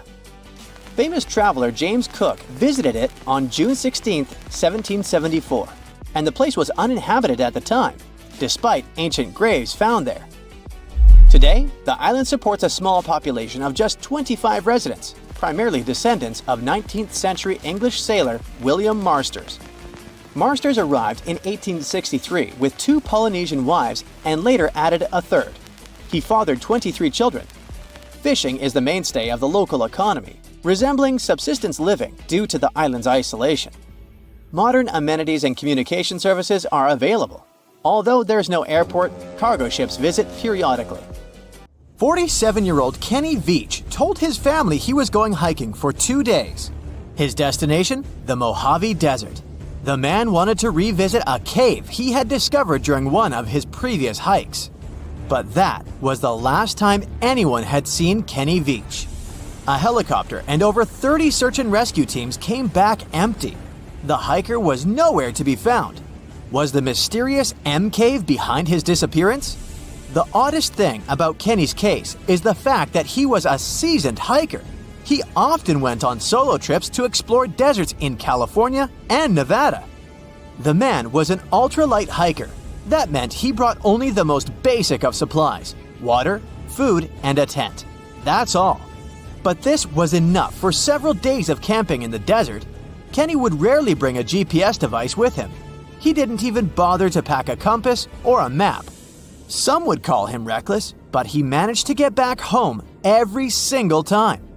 Kenny wasn't shy either. He had a YouTube channel where he regularly posted his adventures. He named his channel Snakebit McGee because he picked up snakes wherever he went. But Kenny also had another habit. He went into every cave he found in the desert. Now, he didn't post many videos. Kenny mostly used YouTube to comment on other people's adventures. In a comment from June 2014, the man revealed that he had discovered a mysterious M-shaped cave. It was located in the Sheep Mountains of North Las Vegas. Kenny's description of the cave is where the weird part of the story begins. He spotted it while hiking and noticed the cave had an interesting entrance. It was shaped like a perfect letter M. Kenny went up to it, but something didn't seem right. He reported that his body started to shake as he approached the cave. The vibrations were so strong near the entrance that Kenny turned back. In his own words, he was scared for his life. It must have really been something if it frightened an experienced trekker. Kenny had an impressive track record. He had been hiking for 20 years. He explored caves other people were too afraid to even enter. Once, he was bitten by a rattlesnake and had to spend a week in the hospital.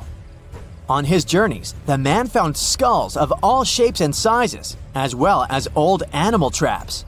Kenny slept on mountain peaks under the stars. One time, he hurt his leg on a mountaintop. He had to walk 20 miles back to his truck. It was 100 degrees Fahrenheit that day, and Kenny had 1 cup of water to keep him going. Kenny Veach was a true survivalist. But this one cave was a mystery to him. He admitted that he was totally unprepared that day. He had the tools to open a can, but not to fight the mysterious force that took over his body. But Kenny wasn't a quitter. He made plans to return to the M cave, and this time, he was going to be ready. He did so several months later, but much better equipped. But the trip turned out to be a bust. He recorded a video, but couldn't find the cave. Was that it? Was the brave explorer finally going to quit? Not by a long shot. His followers on social media wanted him to solve the mystery. So he went out into the desert for the 3rd time. He planned a short, overnight trip, but nobody ever saw him again. After 2 days, his family alerted the authorities. They quickly launched a search for the missing man. Now we come to the weird part. In one of his videos, Kenny stood in front of an abandoned mine shaft. This is where he briefed the viewers on the mission. Rescue teams reached this point and found Kenny's phone. This was 10 days into the search, but the trail soon went cold. The rescuers feared the worst. They decided to send a camera down the shaft, but didn't find anything. For a full month, no one had any idea where Kenny was. And then, the mystery deepened. An unknown woman came forward online. She claimed to be the missing man's girlfriend. The mysterious woman told the story of how she went with Kenny on hour-long hikes. She urged hikers to use GPS not to get lost. And then, a claim that shocked social media users. The woman believed Kenny's disappearance wasn't an accident. She revealed that her alleged boyfriend had some serious issues.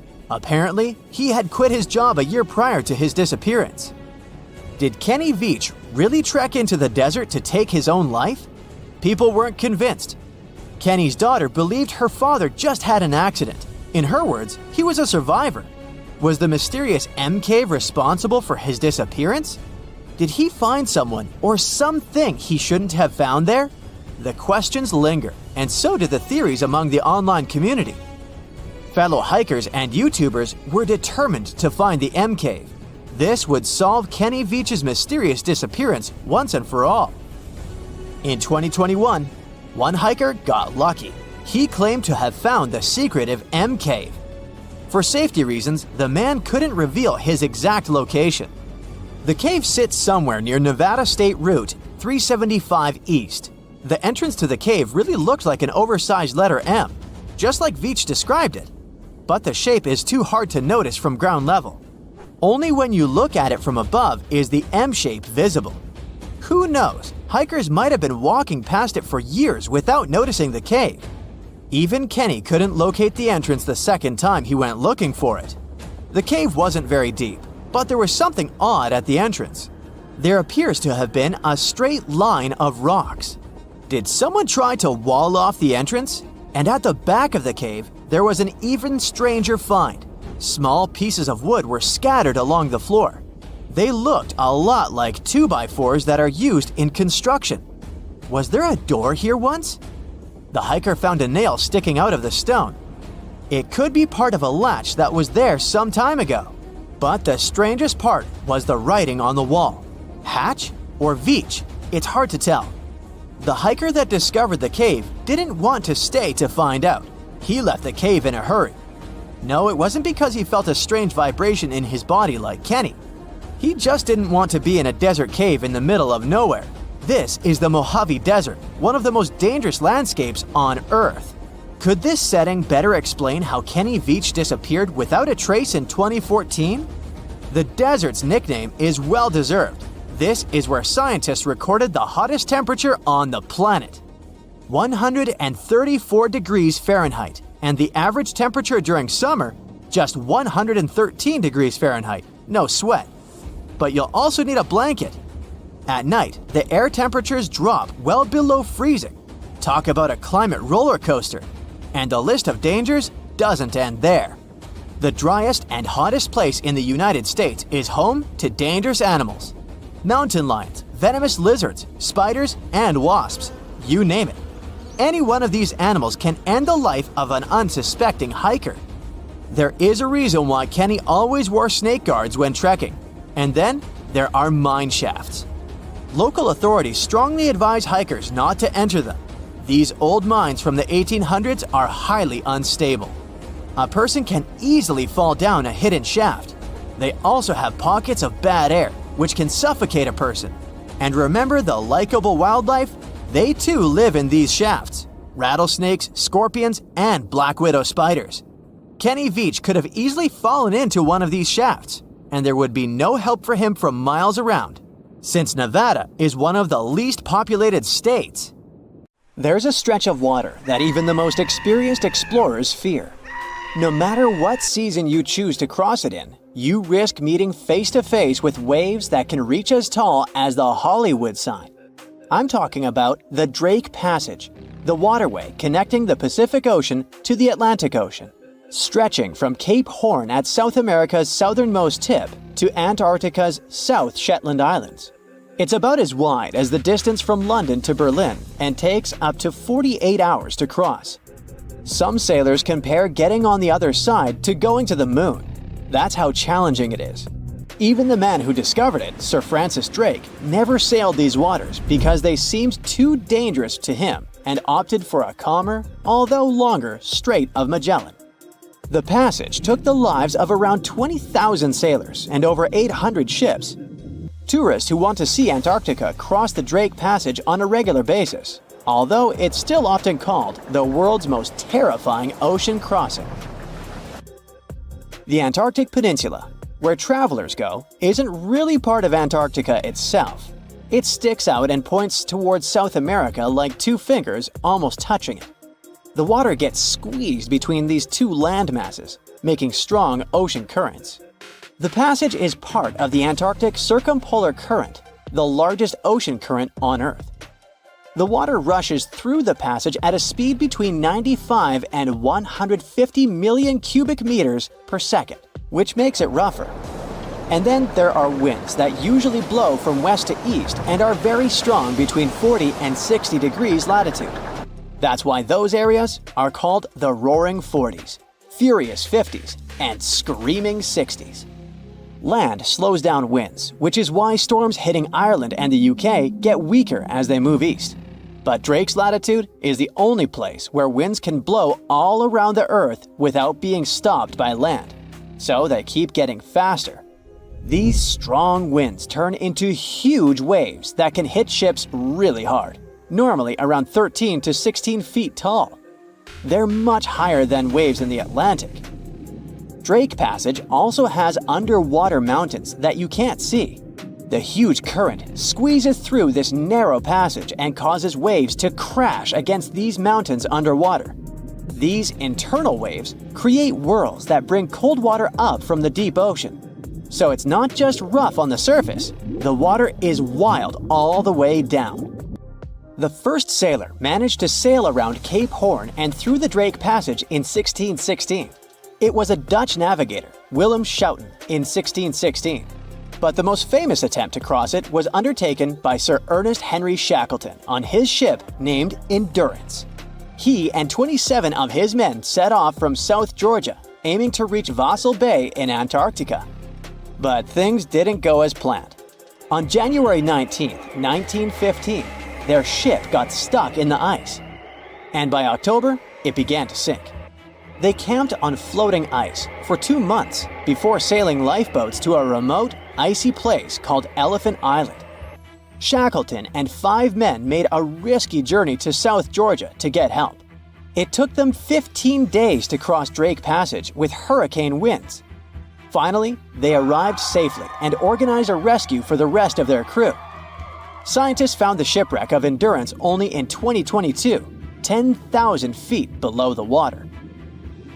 In December of 2019, 6 fearless athletes decided to cross the Drake Passage by rowing a boat for the first time in history.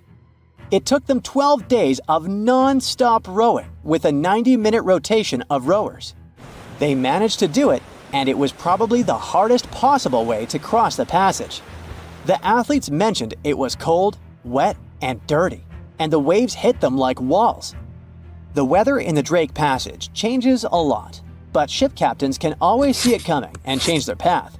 They will move the departure time to have a safety margin and not to get stuck in the middle of the passage in the worst possible conditions. Sometimes, the journey will be smooth and calm, and they call it Drake Lake. Other times, people on the ship will feel rough waves, which is called Drake Shake. Some experienced captains who often cross the passage say that the Drake Lake effect happens once in every 10 crossings. And they see the Drake Shake once or twice in every 10 journeys. A schooner or a kayak will probably not survive the journey among giant waves, but modest vessels and cruise ships have sturdy hulls and advanced stabilizing mechanisms. So, the journey isn't that dangerous anymore, but still, it's quite an adventure, especially if you're seasick. If you don't feel like risking it but want to travel from the Pacific Ocean to the Atlantic Ocean by water the fast way, the Panama Canal is waiting for you. People first started thinking about making a water path across Panama in the 16th century. Back then, a Spanish explorer found out that only a thin piece of land separated the two oceans. But it seemed impossible to build it because of the mountains and thick jungle, so the idea had to wait a couple of centuries. Finally, in 1880, France, led by the man who built the Suez Canal in Egypt, tried to make the canal. But the people who started the construction soon found out it was much harder than it looked on a map. The land in Panama was one of the toughest and most dangerous places to dig a big waterway. Workers had to literally move huge mountains in a jungle full of snakes, where it was really hot and rainy. During the wet season, heavy rain turned rivers into wild rapids and soaked the workers. Sometimes, they didn't see the sun for 2 weeks, and their clothes stayed wet all the time. Big rocks were falling and tiny mosquitoes that carried malaria made people very sick. And then, an earthquake happened on top of everything. They were losing thousands of people. That's why France decided to abandon the project after 7 years. Then, the United States bought the French assets in the canal zone and finished it by 1914.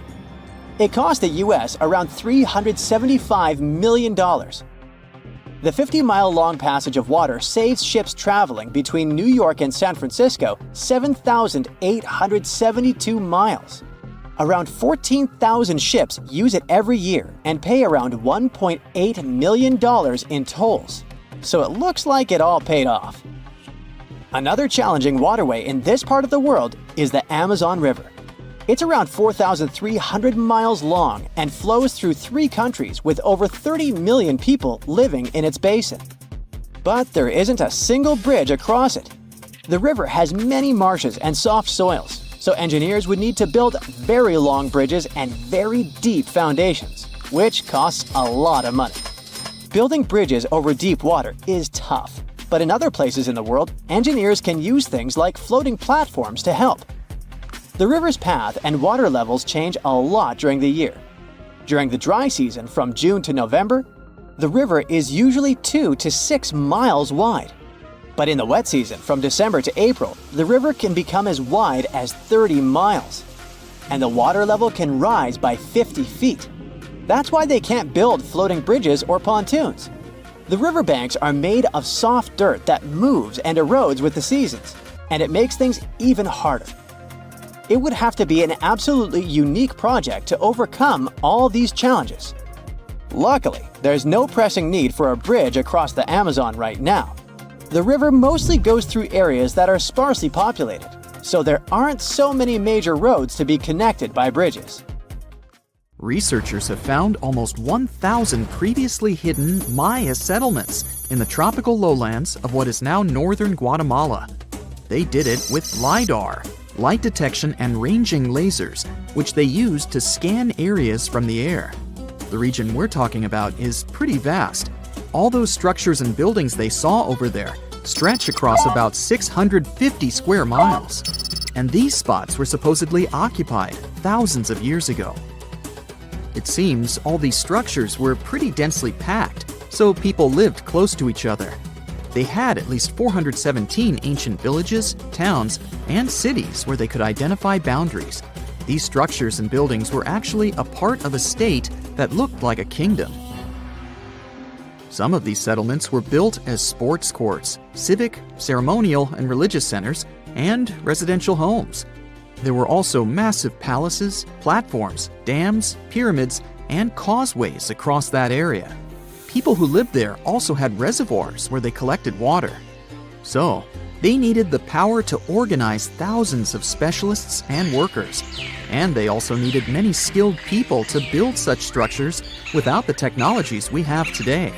They needed lime producers, architects, mortar and quarry specialists, lithic technicians, those who took care of legal enforcement, and other important roles to establish the true community. This cool laser scanning system researchers used while exploring this area can even penetrate very dense ecosystems and vegetation. The light bounces off different surfaces and then creates a digitally reconstructed map. This map is based on how much time it takes for the pulses to get back to a receiver. So, with this laser system, they discovered they were also lowlands for agriculture. So why exactly did the Mayas settle in this region? It was a specific area. Plus, it was hard to build such an amazing kingdom in a tropical rainforest climate. Back in the old times, ancient peoples had mostly inhabited areas in drier climates. Over there, they would build water resources, which were some sort of the basis of society and a source of life. An example of this is Teotihuacan of Highland Mexico, although they did have a couple of navigable rivers they could use for transport and trade. But these rainforest areas had their advantages too. The Maya used natural resources like limestone, which was their primary building material, salt, and the volcanic rock obsidian, which they used for different tools. Also, they managed to find enough dry land to live and build homes there. The lowlands were seasonal swamps called bajos, and they were perfect for agriculture because of the fertile soil. Generally, the Maya built settlements that could endure rainy periods too. They were ready for different circumstances, including flood and drought, which is something you could see in how they built houses. Their architecture was also one piece of evidence that showed their community was like a centralized kingdom-like state, which shows they stuck together through tough times. The Mayan Empire was very powerful, and it reached its peak about the 6th century CE.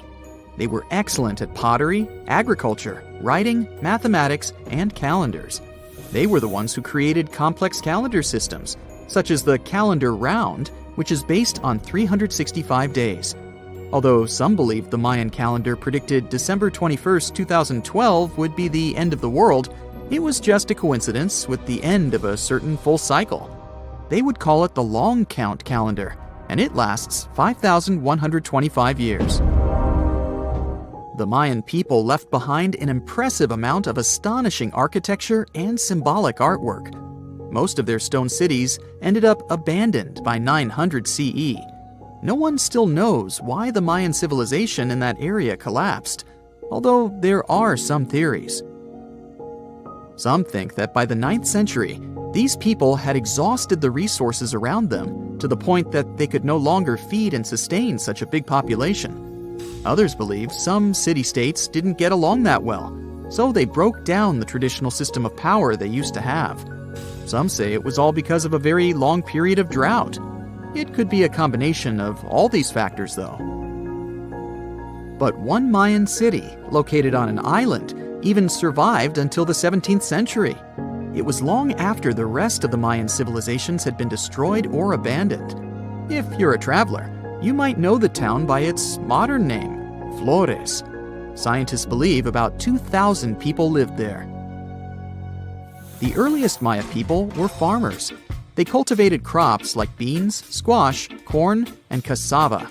As they had many interesting ingredients, they created hundreds of cool recipes. Many of those are still present even today. For example, in modern Mexican cooking. And especially popular are papayas, cacao, avocados, squash, pineapples, chili peppers, beans, and so on. Even though the Maya mostly practiced a kind of primitive type of slash-and-burn agriculture, there is also evidence of them using some more advanced farming methods, like terracing and irrigation. And they were big chocolate lovers. More than 3,500 years ago, the Olmecs of Mesoamerica probably turned out to be the first to realize that it takes some work for us to get such a cool thing as chocolate. But the Maya were the ones who turned it into a true form of art. Scientists found out about it when they found cacao in Mayan pottery. Their chocolate would be mixed with honey, water, cornmeal, and chili peppers. That's how you get a spicy, savory hot chocolate beverage you can try even today in Mexico and Central America. Also, they used written language in their books. Their paper was made from fig tree bark, and using strips of that paper, they created a large library of books. Books made of this material are called codices, and 4 of these can still be found today. Sadly, many books were lost over time because of the humid climate or some human factors. The classic Maya built a bunch of palaces and temples that had a stepped pyramid shape. They decorated them with inscriptions and reliefs, which have earned them the reputation of being incredible artists of Mesoamerica. For the Mayans, flat foreheads were the most desirable thing on someone's face. They were generally really into aesthetics, and having a flat forehead was one of the main things where you could meet their highest aesthetic standard. They also liked to glam up their looks with makeup and clothing. Also, the Mayans were master tattoo artists. Actually, they were one of the first civilizations that started doing such forms of body art. They had a rich culture and believed in many things, such as fairies. Many civilizations across the globe believed in these mythical creatures, which had different names everywhere. The Mayans called those creatures aluxes. They would make sculptures of aluxes from wood or clay, take them to the forest, and hide in some secret spots. The Maya believed these sculptures would come to life during the night and take the role of guardians of their land, animals, and crops. The Maya believed caves were entrances that led to the underworld. You can even visit some of these caves if you like. For example, you can explore the jungles of Quintana Roo and Yucatan near Cancun. There are many spots where researchers found artifacts the Mayans had left behind. They were one of the first cultures that learned how to use rubber latex and make, for example, rubber balls for the many interesting games they had. They used natural latex and then probably mixed it with some other natural substances. That's how they came up with the bouncy balls they played with. They also built cool steam baths. The Maya had structures made from stone that looked like something we know today as bathtubs. Plus, they were building heated stone structures we know as sweat houses. Researchers found these in El Salvador and Guatemala, and they were previously hidden under volcanic ash. This tourist destination has the highest entrance price of all. It could cost you your life. Those who spend over 16 hours in the death zone, and it is the official name of the most dangerous area on Mount Everest, risk never returning home. Those who endure 48 hours there will almost certainly never see their families again. The altitude in this region is over 26,000 feet, and winds can reach speeds of 62 miles per hour, sweeping everything, including you, off their path. Only one person has stood tall in this hostile environment for 90 hours. There was a bit of cheating involved, as it was with supplemental oxygen. Yep, the precious O2 gas is extremely scarce there. Without this vital resource, the maximum time someone can survive is about 21 hours. A record set by this guy. Yeah, he was tough. He reached the Everest peak 10 times. His fastest ascent took slightly under 17 hours, but Pemba broke his record, ascending Everest in 8 hours and 10 minutes. However, these accomplishments are not feats for the average Joe. These record holders have, in a sense, won a genetic lottery. Both are Nepalese Sherpas, hence the names. Sherpas are native to the mountains and have evolved a natural resistance to high-altitude living. Despite the undeniable dangers, people seem unwilling to stop visiting the death zone. Since the establishment of climbing records, over 300 people have lost their lives there.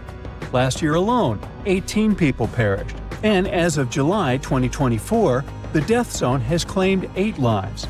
Now, as creepy as it may sound, the death zone on Mount Everest resembles a graveyard. The challenge lies in that of recovering a body from this perilous location costs families a fortune. Oxygen alone, which is necessary to descend a body, can amount to as much as 20 grand. This may seem far-fetched, but the operation requires 12 people, each needing an oxygen cylinder that costs around $400. So, do the math. And it's not just the oxygen. Imagine the other expenses summed up. Still, it's not only the money. The retrieval process is fraught with danger for those tasked with it, causing many private companies to decline such requests. Recently, authorities managed to recover 4 bodies and a skeleton from the treacherous area. While not all of them have been identified, one body belonged to an individual who passed away in 2017, remaining in the death zone for 7 years. El Caminito del Rey in Spain, Maluga, may look like child's play compared to Everest death zone, as reportedly it has only claimed 6 lives. But still, this is eerie. Imagine you're standing on an old piece of wood some people dare to call a walkway that seems to be about to fall apart. You can't really move freely on it, as it's just 3 feet wide, and if you look down, you'll see nothing but a river 330 feet below you. You may want to sarcastically call it an engineering wonder, but in reality, it really is. Look, it seems like this walkway was glued to the side of a cliff. The tools and technique used to build it were quite rudimentary and unsafe, which is not surprising. The pathway is over a century old. If you're wondering how it was built without any machinery we have today, let me explain. The poor builders just hung off the side of the mountain using ropes. It's obvious no one wanted to work on that project, so prisoners who had received the death penalty were invited to participate. In exchange, they could get a reduction in their sentences, if they made it out alive, of course. Now, originally, the walkway was built to connect workers at the hydroelectric power plants by some local waterfalls. You know, just a little bridge to help them cross while transporting materials and keeping things in check at the channel. The construction kicked off in 1901 and wrapped up by 1905. The walkway was famously crossed by King Alfonso XIII in 1921 during the inauguration of a dam. This pathway has seen some rough times by the early 2000s and was partly closed for over a decade. 4 years of renovations and €9 million later, it burst back onto the scene in 2015. It has gained a reputation as the world's most dangerous walkway due to a couple of tragic accidents in the late 90s. Now, you can stroll along a 1.8-mile path that hugs the edge of the gorge. Hey, remember I told you this caminito only took 6 lives? Forget it. Nobody knows how much it really was. Alright, the next cliff destination may seem totally safe at first glance, but it's all about a very particular activity performed there. It's definitely not as high up in the sky as El Caminito del Rey, only soaring 89 feet, but this cliff is meant to jump from, and people actually do that. Now, if you were to take a watermelon and give it a dramatic drop into the water below, you'd end up with a spectacular crimson splash of watermelon juice, looking like a crime scene. It would plummet at a wild speed of 53 miles per hour, and it begs the question, can a human handle that kind of dive? Spoiler alert, absolutely. Welcome to Red Bull Cliff Diving, where brave athletes take the plunge from heights equivalent to an 8-story building. But before you think about trying this for kicks, let me tell you, it takes serious fitness to pull it off. The better your shape is, the better your dive, but it's also all about your peepers. Your eyes become your ultimate navigation system as you make that fearless leap. Fearless?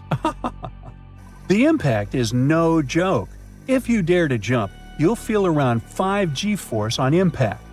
For comparison, when you're on a commercial flight, even during the craziest turbulence, you rarely feel more than 1.3 G-force. But when you dive from a cliff, your heart's working overtime, and that 5 G-force can leave you lightheaded in no time. Your brain starts to feel a bit oxygen-starved, and before you know it, you could black out in a few seconds. All that blood suddenly rushes to your head, your face puffs up, and your lower eyelids practically cover your eyes. This phenomenon is called red-out, because all you see is a bright glow through those squeezed-shut eyelids. Yeah, that sounds like fun. Now, unlike all those cliffs, this place is pretty accessible, and is popular among freedivers for having little current, which is good when you go in depth. However, despite all those seemingly nice aspects of the Blue Hole in Egypt, this place has taken around 200 lives in recent years. Now, to be honest, technically, the Blue Hole is a complete average dive spot.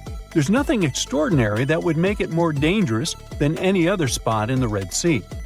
However, diving through the arch at the Blue Hole is no joke. It's a tricky submerged tunnel that has seen its fair share of accidents. While there's no official count of how many have lost their lives here, one source estimates that around 130 divers perished there between 1997 and 2012. That's more than 8 each year. Some say the number could be as high as 200, including a few snorkel-related accidents not tied to the arch dive.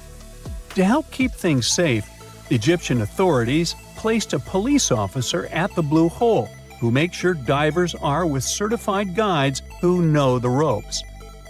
Now, the arch itself sits 170 feet down, which means you really need to know what you're doing and have the right gear, since recreational divers usually max out at around 100 feet or so. For experienced technical divers, it's mostly manageable. The real challenge is keeping track of your air in your tank, because if you mess up and take too long down there, you're going to need more than one tank of air to get through safely. If the gas isn't planned out right, you could find yourself short on air when you need to do your decompression stops. Or even worse, you can run out of it completely. And, that would be bad. Here's a riddle. Which U.S. city is so loved that its name should be repeated twice? You guessed it, New York, New York. But the thing is, how much of New York do we really know? I'm talking about the city that lies under the city. Dare to join me on an underground tour of the Big Apple? Then grab a flashlight, it's about to get dark.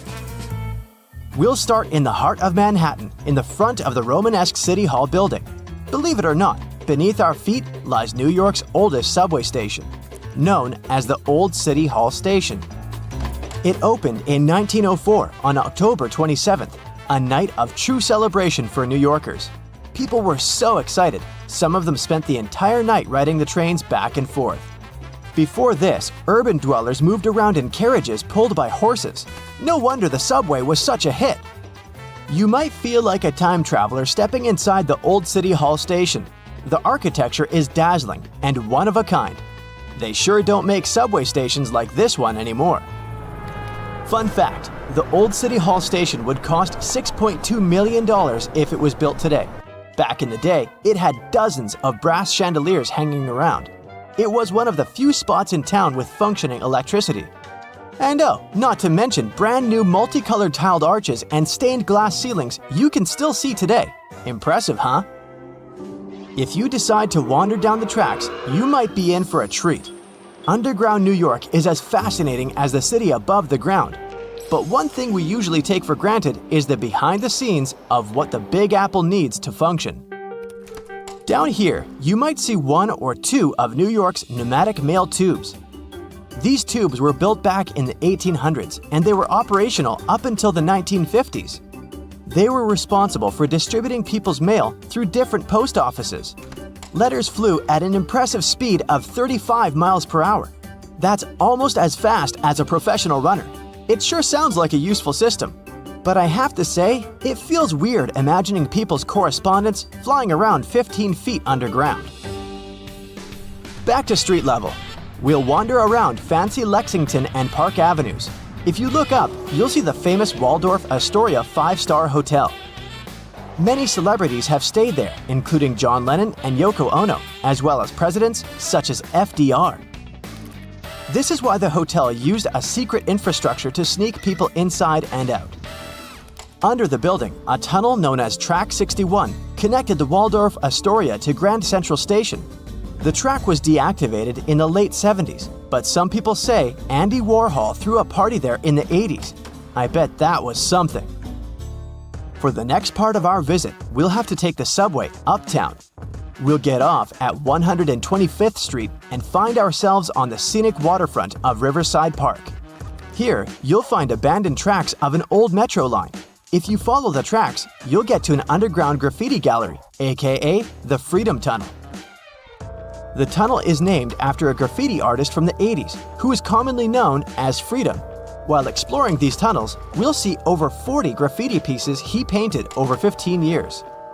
There are spray paints of James Dean, Mona Lisa, and even a self-portrait of Freedom himself. Moving on, let's wander around the northern part of NYC for a bit. Walking in Van Cortlandt Park will feel like hiking upstate, but believe me, you're still in the city. Along the way, you'll encounter some big ventilation towers made of stone. These towers were once part of an old New York infrastructure. They make up the remains of what used to be the Croton Aqueduct. In the 1800s, the city's water supply flowed through a 41-mile-long underground tunnel, all the way from Croton River in upstate New York to Bryant Park in Midtown Manhattan. Oh yes, and I should probably tell you that Bryant Park wasn't a park. Instead, it hosted a colossal stone structure that looked pretty much like something ancient Egyptians would build. This 4-acre structure served as the city's water reservoir. It even had a pathway on top so that people could enjoy a nice afternoon stroll while looking at the reservoir's crystalline water. Now, all this exploring might have made you hungry, but don't worry, our next stop includes a yummy treat. We'll have to leave Manhattan and make our way to Brooklyn. In case you didn't know, New York City is made of 5 boroughs: Manhattan, Queens, Bronx, Staten Island, and Brooklyn. Crown Heights, that's our stop. Would you believe me if I told you that beneath these streets lie caves full of aging cheese? How very Parisian of them. To get down there, you'll have to make your way through a century-old building that now works as an office space. Maybe wave hello to all those hard-working people and disappear in one of the stairways that will take you 30 feet below the ground. You won't need a flashlight for this one. The caves are bright and renovated and can hold up to 22,000 pounds of cheese. But hey, it might stink. That's the main reason cheesemakers decided to use underground tunnels to age cheese in the first place. After a bite or two of some delicious cheese, let's keep going. While still in Brooklyn, you might see tons of locals enjoying a sunny day in the McCarran Park pool. This pool is a huge attraction, being 3 times the size of an Olympic pool. As the NYC explorer you are becoming, you might even go for a swim. But hey, there's a much more interesting part to this attraction. The pool was built in the early 1900s, but it was shut down in the 50s. During this time, urban explorers discovered a network of underground tunnels right beneath the pool. And, of course, you can find a secret entrance and get a peek for yourself. There, you'll not only see the pool's filtration and heating system, but also a lot of graffiti from the time the site was abandoned. Neat! This question may sound weird, but have you ever seen a cow in New York? I sure haven't. Well, maybe there's a reason for that. Apparently, New York still has underground tunnels that were constructed for the transportation of cattle. Once New York started to flood with automobiles, cows became a burden for traffic. Until a 200-foot-long cow passage was built below 12th Street to transport the livestock that was ferried over from New Jersey. These days, you won't be able to visit this place in person because the tunnel was most likely destroyed. But historians found blueprints proving its existence. To add to the list, archaeologists discovered a very peculiar fossil a while back. Now imagine peeling off the layers of the city's soil. First, at 15 inches, you'll find a layer of wires. I'm talking TV cables, electricity, and all that. Digging deeper, at 4 feet, you'll see water and sewage pipes. But then, at 15 feet down under the surface of NYC, diggers have found a fossilized shipwreck. The wreck is located right under Broad Street, where there was once shallow water. They believe the wreck dates back to the 1600s. It's 92 feet long and 25 feet wide. Oh, and that's not all. At the intersection of Bowery and Canal Street, engineers stumbled upon a room with its walls and ceiling covered in mirrors. And no one has managed to explain the existence of this bizarre place yet. Our Big Apple Underground visit is coming to an end. But we sure did more than just scratch the surface on this one. Before we finish, let's enjoy the best of what NYC cuisine has to offer: a good old bagel. Who knows, maybe next time we'll do Paris or even London. See you soon, explorer! So what comes to your mind when you hear the word Antarctica? Most likely, cold, snow, ice, and penguins. Yet, this is one of the least explored regions in the world that hides many strange and unique things. Check them out. You don't have to go to Antarctica to see this weird thing. All you need to do is open Google Earth and move to one of the southernmost islands of Antarctica, King George Island. Recently, internet users have noticed a large and pretty strange cave entrance there. Where does this wide, dark passage lead? People started making suggestions. It's the entrance to a secret base or some laboratory. This is the part of the spaceship that crashed there thousands of years ago. This is the door to the ancient city of Antarctica. Perhaps there's a giant rock mountain with an ancient cave beneath all this snow and ice. Well, there's some ideas. Users have calculated the approximate dimensions of this cave. It might be about 74 feet high and 250 feet wide. You could hide a Boeing passenger jet in there. Nature probably created this entrance. This is a logical explanation, but there are 2 strange factors. First, take a look at the foot of the mountain. It seems that there are steps there. They're dark in color, as if they're made of stone. And if you look closely, you can notice something similar to human footprints. Has anyone entered this cave? Or maybe someone is still living there now. The second oddity is the disappearance of the mysterious finding. For the first time, people noticed it in a Google Maps snap in 2007. Then the entrance disappeared. Then it reappeared a few years later. After that, it vanished. And in 2022, people saw it again. Perhaps old snow melts, a new layer falls, and then the wind blows it away and the cycle repeats. But the alleged steps leading deep into the cave make one doubt the natural origin of this tunnel. You can easily find the coordinates on the internet and visit the cave via Google Earth. You might see something there and tell the world. There's another strange thing people discovered with the help of Google Earth. In 2020, one user found a strange object that looked like a giant ship 100 miles off the coast of Antarctica. It was covered with ice and snow and lying on its side. It looked like a cruise ship. You could notice the windows, the deck, and the bridge. But not all people agreed with this. Some claimed it was a spaceship. Others said it was some kind of secret building. The user who first noticed the ship stated that its size was about 400 feet, which is the perfect length for a passenger vessel. But what is this ship doing in such a remote place in the middle of a glacier? How did it get here? Who was its captain? No one has found the answers to these questions yet. In 2016, people using Google Earth discovered a photo of an unknown sea monster floating off the coast of Antarctica. This creature resembled a giant squid with a length of about 200 feet. This is slightly shorter than 3 train cars. Just imagine this kraken swimming in Antarctica's dark, icy waters and dragging to the bottom everything it meets on its way. Maybe it's the great and terrible Chulu, or one of its offspring.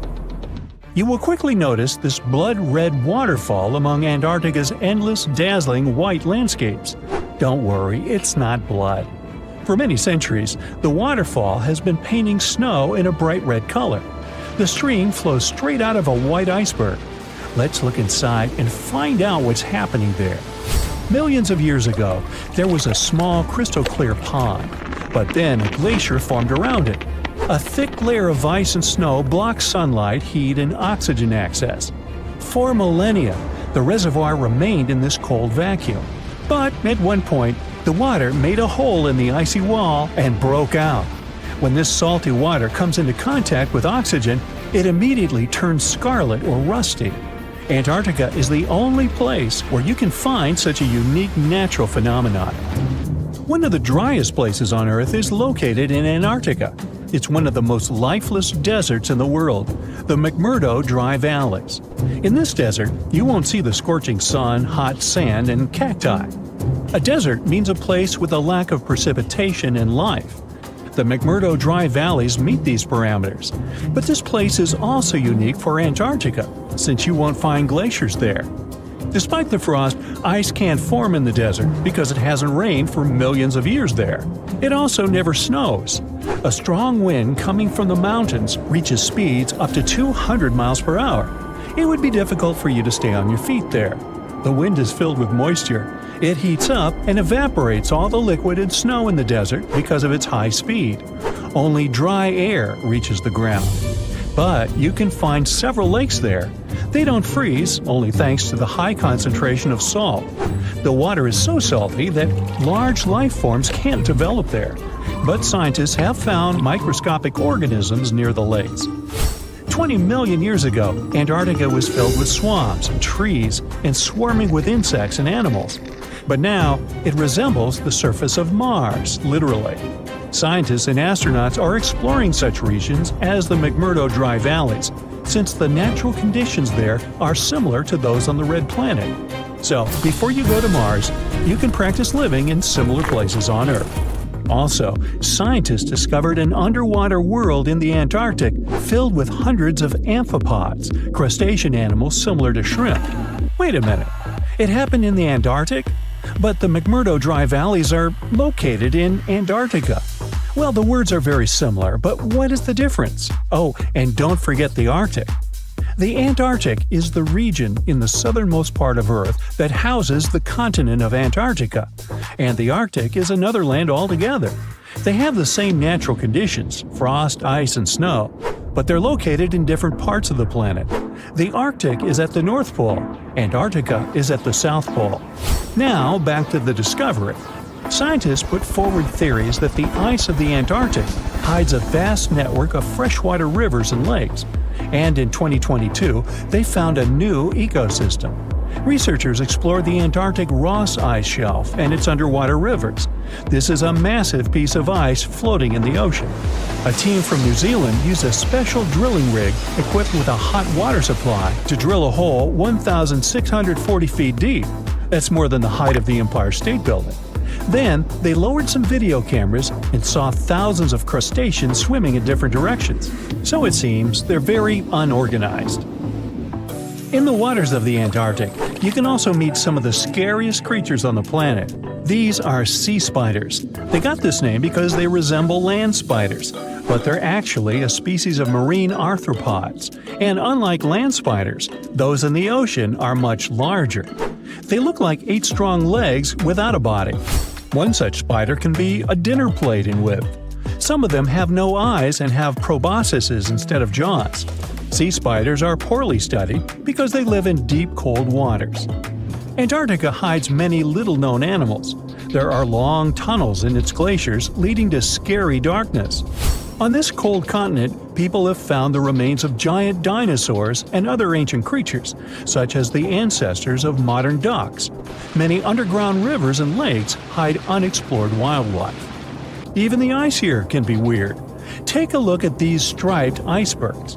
They have blue, black, green, and turquoise shapes. The color depends on the conditions of the water during freezing.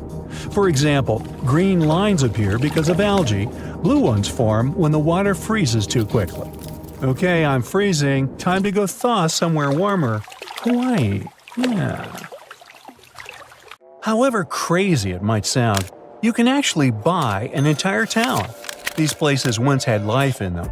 Over the years, they became abandoned. Forgotten towns are creepy, I admit, but they also look cool. There are thousands of ghost towns for sale in the US alone. Their condition varies. Some still have a few people living there. Others have been deserted for decades. The idea of owning a town sounds great, especially after hearing the shockingly reasonable prices. But in practice, it's not a piece of cake. As you can guess, buying a town is a little different than buying a house. Towns are considered unincorporated. That means they aren't part of a local government. So, good luck getting a loan from a bank.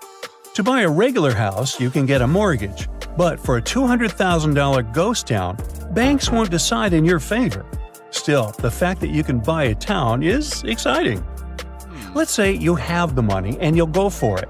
You should consider that many of these places lack amenities, like no running water, electricity, or other basic things. Plus, there's a safety issue. Many structures in ghost towns had been constructed before the times when safety codes were invented. For example, in Utah, a town is on sale for $199,000. Yes, the buildings in this ghost town aren't in good condition, but it has a future. The new owner can turn it into a tourist spot. What if the town was haunted and some paranormal activities occurred there, which made its inhabitants leave? There are many stories about ghost towns. Potential buyers have to keep looking for the best price. It can drop to as low as $70,000. A town named Swansea in California was sold for this price in 2013. Why are these towns for sale? The reasons vary. For example, companies in Canada would build places for their employees working in gold or silver mines and their families. Sometimes these types of mining towns had over 5,000 inhabitants. Eventually, natural resources would run out and residents would move to other places. Years later, such towns would show up in real estate listings. Sweat in South Dakota is a famous ghost town for sale. The buyer will get not only the land and houses, but also a tavern, a gas station, and a local store. Now, let's take a closer look at these places that can spark your interest. Arreto is a village in Italy. Barbara Farisi's family began buying houses in this town around 30 years ago. Over time, they've united all 18 houses into one connected structure. It's a maze of bedrooms, kitchens, hidden stairways, and more. The structure is historical, so when they needed to renovate some parts, they used materials such as old stone and wood to preserve the historical nature of the complex. When they first started buying the place, only 2 elderly people were living in the area. Now, the whole village belongs to Verace and her family. The houses have wells, old ceilings, and original floors from centuries ago.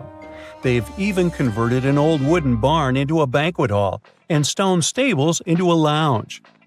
Here's a glimpse of what a ghost Spanish village on sale looks like.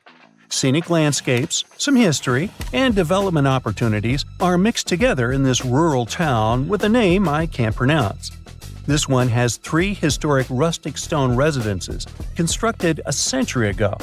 Unfortunately, they aren't in good shape, so a lot of work is needed to bring them back to their glorious days. Yet this effort will be worth it because they offer plenty of space. The biggest house is larger than 3,000 square feet. The second one is almost as big as the first one, and the last one is around half their size.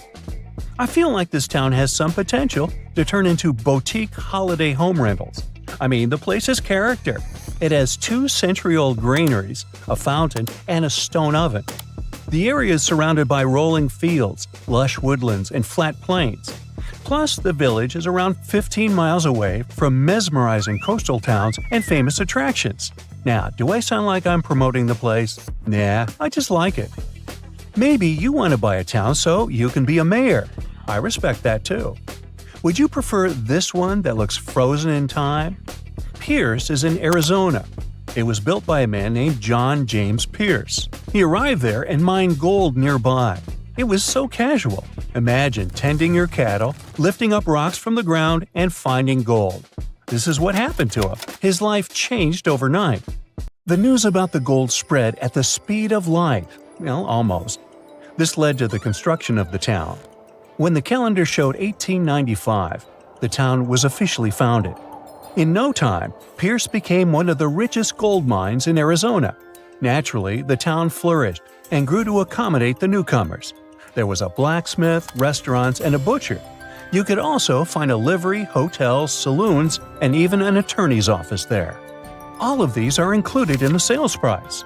You can also get what's inside the general store, which is now over 125 years old. You will probably manage to sell the antiquities you'll find there and cover some of the fees. So how did this town turn into an abandoned place? Well, by 1927, mining at Pierce had lost its popularity. Then the mine was finally closed down in the 1940s. Today, the site is looking for its new owner. Next up, we have Wild West Town, and yes, this is its real name. It's in Colorado, and as the name suggested, it offers a unique Wild West setup. It's not just the amenities and the vibe that makes this town special. This town was actually in use on and off for years. Since it wasn't abandoned for many years, the conditions there are pretty good compared to other towns on my list. Now it's on sale again, hoping to find the next owner. This property is located on Blair Street at the base of the San Juan Mountains. In the past, this area was frequented by miners looking for late-night refreshments and activities. The square used to have a saloon, hotel, general store, post office, and jail.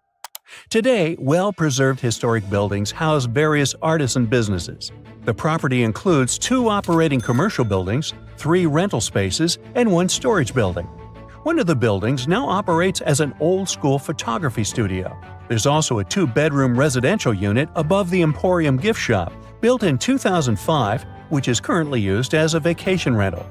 The property also features the original 1875 San Juan County Courthouse and the Swanee's Old Mine Sluice, where tourists can try their luck at panning for gold and gems. There are so many examples to mention, like this small medieval hamlet named Serravalle. It's located between 2 Italian cities, Modena and Bologna. The village is from the 9th century. You get a castle there, literally a 3-story 18th century stately home. What else? A woodshed, a 4-floor lookout tower that was built in the 1220s, and a majestic park. I should mention that there are even deals on websites like Craigslist or eBay for potential town buyers. There's an important point here that you should pay attention to. you should check the fine print before you make the purchase. Sometimes a village or town needs an influx of cash. In this case, the deal and the ownership you will get will be purely ceremonial. Think of it like receiving the key to the city. The best you will get out of this deal can be a nice plaque or a monument in the town square as a thank you gift. Kinda interesting, huh? Maybe your new pastime activity will be looking for ghost towns for sale even though you're not going to buy one. Antarctica. It was once a green land full of dinosaurs, but now it's a frozen continent bigger than that of the US that doesn't belong to anyone. It isn't hard to find. Wherever you go, just go south until you get to the big icy thing at the south pole of our planet. It lies within the Antarctic Circle, and it's the largest single mass of ice on Earth. The continent is bigger than the US and even bigger than all of Europe. And still, Antarctica was officially discovered recently. Scientists hadn't known of its existence until 1820. After the discovery, it took another 2 decades to confirm it was a whole new continent, and a few more decades after that to decide on a name. In Antarctica, anti means the opposite, so Antarctica literally means the opposite of the Arctic. Now, even before scientists discovered the land, ancient Greeks already theorized that there must be a southern continent to balance out the Arctic in the north. Also, some scientists who studied Polynesian artwork and oral history believe that Polynesians found the continent over a millennia before the Europeans did. Anyways, today we all know of this icy land at the South Pole. Because of its location, there are just 2 seasons there, summer and winter, and both last 6 months. In summer, it's a bit warmer, and the continent exists in pure daylight. And in winter, it's dark all day long. 98% of Antarctica is ice. This continent alone stores 60% of the planet's fresh water. And yet, despite all those water reserves, Antarctica is the biggest desert in the world. By definition, a desert is an area with sparse vegetation and little snow or rain. Notice that plenty of sand isn't a necessary condition here, even though the continent does have some sand and even sand dunes. It also gets a lot of wind. Antarctica is the windiest continent on Earth, and wind speeds can reach 200 miles per hour. That's even faster than hurricane winds. The little snow the land gets never melts. It just builds up over time, for centuries and millennia. So there's a thick ice layer there. This makes Antarctica full of hidden secrets. There's a whole new world underneath its ice. For example, there are a lot of mountains on the continent that are like 9,000 feet tall. It's taller than 3 Burj Khalifas stacked on top of each other, if we must, and that's currently the tallest skyscraper in the world. But we don't see all those mountains because they're all hidden under the ice sheet that is almost 16,000 feet thick. There's also a lake down there, beneath over 11,000 feet of snow. The lake is called Lake Vostok, named after Vostok Research Station, under which it's located. Originally, it was just a hypothesis. Over a century ago, a scientist suggested that the huge pressure created by tons of ice could decrease the melting point of ice in the lowest layers of the ice sheet, creating liquid water, which could form a lake. He didn't prove his ideas in his lifetime, but others continued his work and confirmed that this theory was true. There's also a canyon in Antarctica, hidden underneath huge masses of snow too. It's deeper than the Grand Canyon we have in Arizona.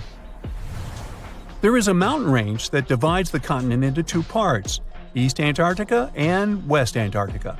The western part of the continent is experiencing higher temperatures and is starting to melt. If West Antarctica melts and releases its stored water, it will raise the average global sea level by about 16 feet. That will be enough for some cities all over the world to completely disappear. Perhaps the first to turn into a water world will be Thailand's capital, Bangkok, which is just 5 feet above sea level. Then it will be Amsterdam in the Netherlands, followed by Ho Chi Minh City in Vietnam, Cardiff in the UK, and New Orleans in the US. People do a lot of work in Antarctica now, residing there for many months at a time to study this mystery of a continent. Over the years, even a few children were born there. But it's not a country, and the land doesn't belong to anyone. It's governed by the Antarctic Treaty System, an agreement of peaceful research and collaboration that suspends all territorial claims. It was first signed by 12 nations, and now there are 59 supporters. half of whom have decision-making powers. The continent is occupied all year round by researchers from all over the world. There are about 5,000 people living there in summer and about 1,000 in winter. Yet no one is a permanent resident there. People come and go, and the scientists take turns spending time there. The average yearly temperature there is negative 30 degrees. But there was a time when Antarctica was about as warm as Melbourne, Australia is today. It was about 40 to 50 million years ago. I wasn't around then. But the continent had green forests and dinosaurs roaming its land, chilling in the sun in a 63-degree Fahrenheit environment. That was before penguins. In our age, it's so cold that you won't even find any trees or bushes in Antarctica, just the snow. The only plants that can thrive in such extreme temperatures are lichens, moss, and algae. People can't stand such freezing conditions for lengthy periods of time either, so the continent has never had any indigenous population. Well, that is, if we don't count penguins, seals, whales, and a few other types of birds that live there now. Antarctica's fauna is the scariest and least diverse on the planet because only a few organisms can withstand its harsh conditions and because non-natives aren't allowed to be brought there. So, if you decide to travel to Antarctica with your cat, well, you can't. Hey, I don't make the rules. But those few species that live on the South Pole totally own the place. There are no more than 5,000 people there and around 20 million penguins. They are a kind of settlers, though. Penguins' first ancestors lived in Australia and New Zealand. There are still a few penguin species there, including the smallest penguin on Earth that is just 1 foot tall. Still, most of the penguins migrated to Antarctica at some point, possibly because they were attracted by the greater food supply there. It's not the cold that made them like the land. It turns out, most penguins leave the continent when the summer ends. The only ones that stay there are male emperor penguins, and they do it to warm and protect eggs left by their mates. But where do all the other penguins go? At first it was a big mystery even to scientists, but then they attached some tiny location devices to the legs of a few of these animals and figured it out. Penguins go to live in the southern oceans while it's too cold in Antarctica. None of them go ashore for half a year until they get back to the continent. When they come back, it's when those eggs, left for male penguins to nurture, start hatching, and so penguin families can be together when it happens. Penguins eat different fish, and the ocean is full of those despite its cold temperature. In some areas, water can reach below freezing temperatures because it's salty. But fish don't freeze there because they have antifreeze proteins in their bodies. Then there are also about 1 million seals in Antarctica. They like fish too, and they can hold their breath underwater for 2 hours. They see way better underwater than in the bright light of the day, and they also use their whiskers to locate food. Their breathing holes in the ice can freeze while seals are away, and they must use their teeth to make a new one. Seals can even sleep underwater and then resurface occasionally to get some air without waking up. I can appreciate that. Recently, scientists made an astonishing discovery that might solve Stonehenge's mystery. They found something hidden deep within the DNA of Stonehenge's sarsen rocks, the huge monolithic ones, and it might reveal why our Neolithic ancestors designed and built this thing in the first place. Over the years, scientists have been scratching their heads, trying to figure out where the huge sarsen rocks came from. For years, they believed they came from a quarry just 15 miles away from the site, known as Marlborough Downs. At this site, they found similar minerals to the ones that make up the sarsen rocks. But it turned out there was more to this story than they thought. The understanding of how Stonehenge was built is always changing. Scientists need to really travel back in time to uncover its mysteries. Where did the rocks come from? How were they carried? Why was the site built? You see, the Stonehenge site, located at Salisbury Plain in England, is made up of 2 main types of stone. There are the super heavy sarsens and the lighter and smaller bluestones. The sarsens each weigh about 25 tons. That's as much as 3 African elephants stacked together. The heaviest sarsen stone, called the heel stone, weighs 30 tons all by itself. Together, the sarsens make that iconic outer ring circle. Inside that circle, that's where you'll find the blue stones. The naming might seem a bit misleading since they're not really blue. They have a bluish tinge to them when they are freshly broken, hence the name. These smaller rocks probably came from the Preseli Hills in southwest Wales, which is about 150 miles away from Stonehenge. They're a bit lighter than the sarsens, but still pretty heavy. The altar stone, which is classified as a blue stone, is the heaviest one, weighing around 6 tons. Its original location still isn't known for sure. To figure out where a rock came from, scientists first have to study their composition. This is like checking the rock's DNA.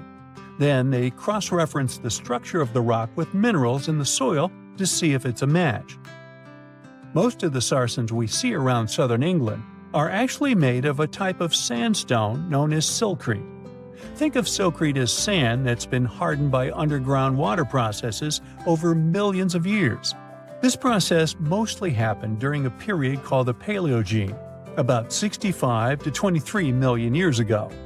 These sarsen rocks didn't form in one big slab, but in patches, like nature leaving little rock gardens all over the place. Scientists reason the sarsens spread out randomly, forming in isolated pockets. Over time, many were buried under layers of clay and chalk, which helped preserve them. When ancient builders were on the lookout for materials, these sarsens must have looked perfect for something impressive like Stonehenge.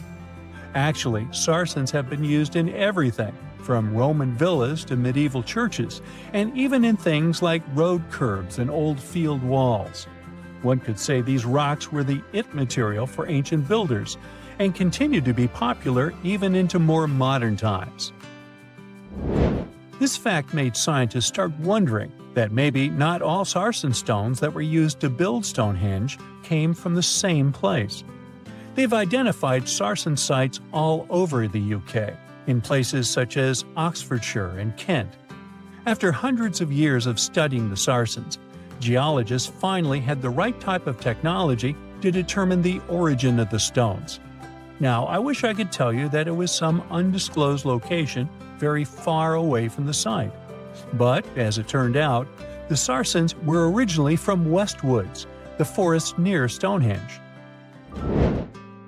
A new factor came into play when excavations uncovered empty stone holes, showing that at least 6 blue stone pillars were removed from a Preseli Hills site called Wan Main in prehistory.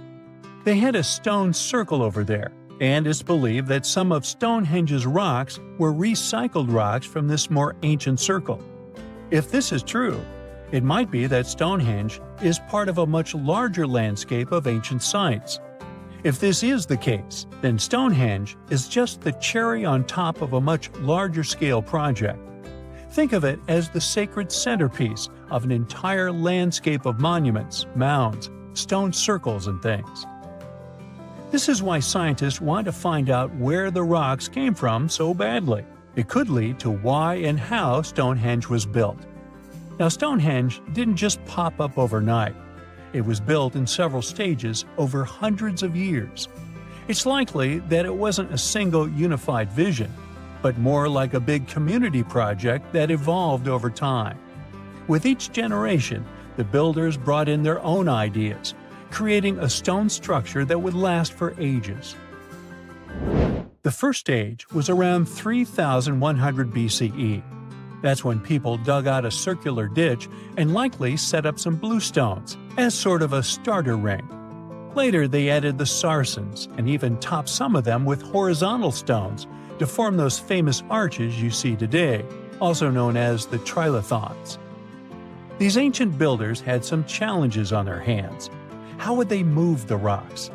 There's an old theory known as the ice road that suggests that the rocks were moved by natural icy pathways that formed during the winter. This way, they could slide the rocks down all the way to Stonehenge. But hey, if we're talking about a distance of over 100 miles, that's not too realistic. Anyways, this theory was debunked because it was warmer back then than it is today. There's also the river theory, which suggests that the rocks were floated along the river from the quarry to the site. But if we're talking about sarsen rocks, they're too heavy to float. So there goes that theory. What we're saying is, no one knows how the rocks were moved. Another interesting science tidbit came from all the research done in Stonehenge. A recent laser survey of the stones revealed the different stone working methods used, and has shown that some of the parts of the monument were more carefully finished than others. In particular, the northeast side and the inner faces of the central trilithons were finely dressed. FYI, a trilithon is one of Stonehenge's most famous shapes. It's when two huge monoliths receive a third one on top of them, connecting the two together. This fancy word is simply Greek for having three stones. But anyways, the bigger question, and the reason Stonehenge is so famous, is why it was built in the first place. Theories are all over the place, and some sound like they're straight out of a sci-fi show. So here's a rundown of the most popular ideas. There's, of course, the solar calendar theory. This one supposes that the stones are aligned with the movements of the sun, especially during the summer and winter solstices. During the summer solstice, the sun rises to the left of the heel stone, that's the lone stone outside the main circle, lighting up the entire monument. Some say it's the ancient version of a calendar, marking the year's longest and shortest days. Some archaeologists think Stonehenge might have been an ancient healing center. Pieces of bluestone have been found chipped away, possibly by people who believed they had healing powers. The theory goes that people traveled from all over to come to Stonehenge in hopes of a cure for whatever was ailing them. There's also some speculation that Stonehenge was the place to be. Think of it as an ancient gathering spot. Some evidence suggests that communities from distant areas traveled to Stonehenge for gatherings, feasts, and ceremonies. Studies of bones found near the site show they came from all over Britain, making it a sort of prehistoric meetup location. The moon's surface has millions of craters, but something else has drawn a lot of attention to it. A giant rare hole that turned out to be a tube. It was found when the Japanese lunar orbiter was gathering data around the moon's skylight, the tube's entrance. Researchers found a specific echo pattern that suggested there was a hollow area. They discovered more echo patterns at a couple of places near the hole, so there could be more lunar tubes there. But in this big tube, you could place an entire football field and the pit could swallow it whole. It's irregularly shaped and 427 feet in diameter. Scientists think that there could be secret caves, a tunnel system, or an entire geological wonderland under the surface. It could be a good shelter for astronauts that land on the moon, or even be a harbor for a lunar colony. No one ever managed to stay on the moon for more than 3 days because of the conditions on the satellite. It has a wide range of temperatures, low atmosphere, and no magnetic field that would protect life on the surface from things like radiation or harsh sun rays. Astronauts wear spacesuits, but they can't protect them over long periods of time. But a lava tube could. When a lava flow cools, it gets a hard crust, which later thickens and creates a roof over that same lava.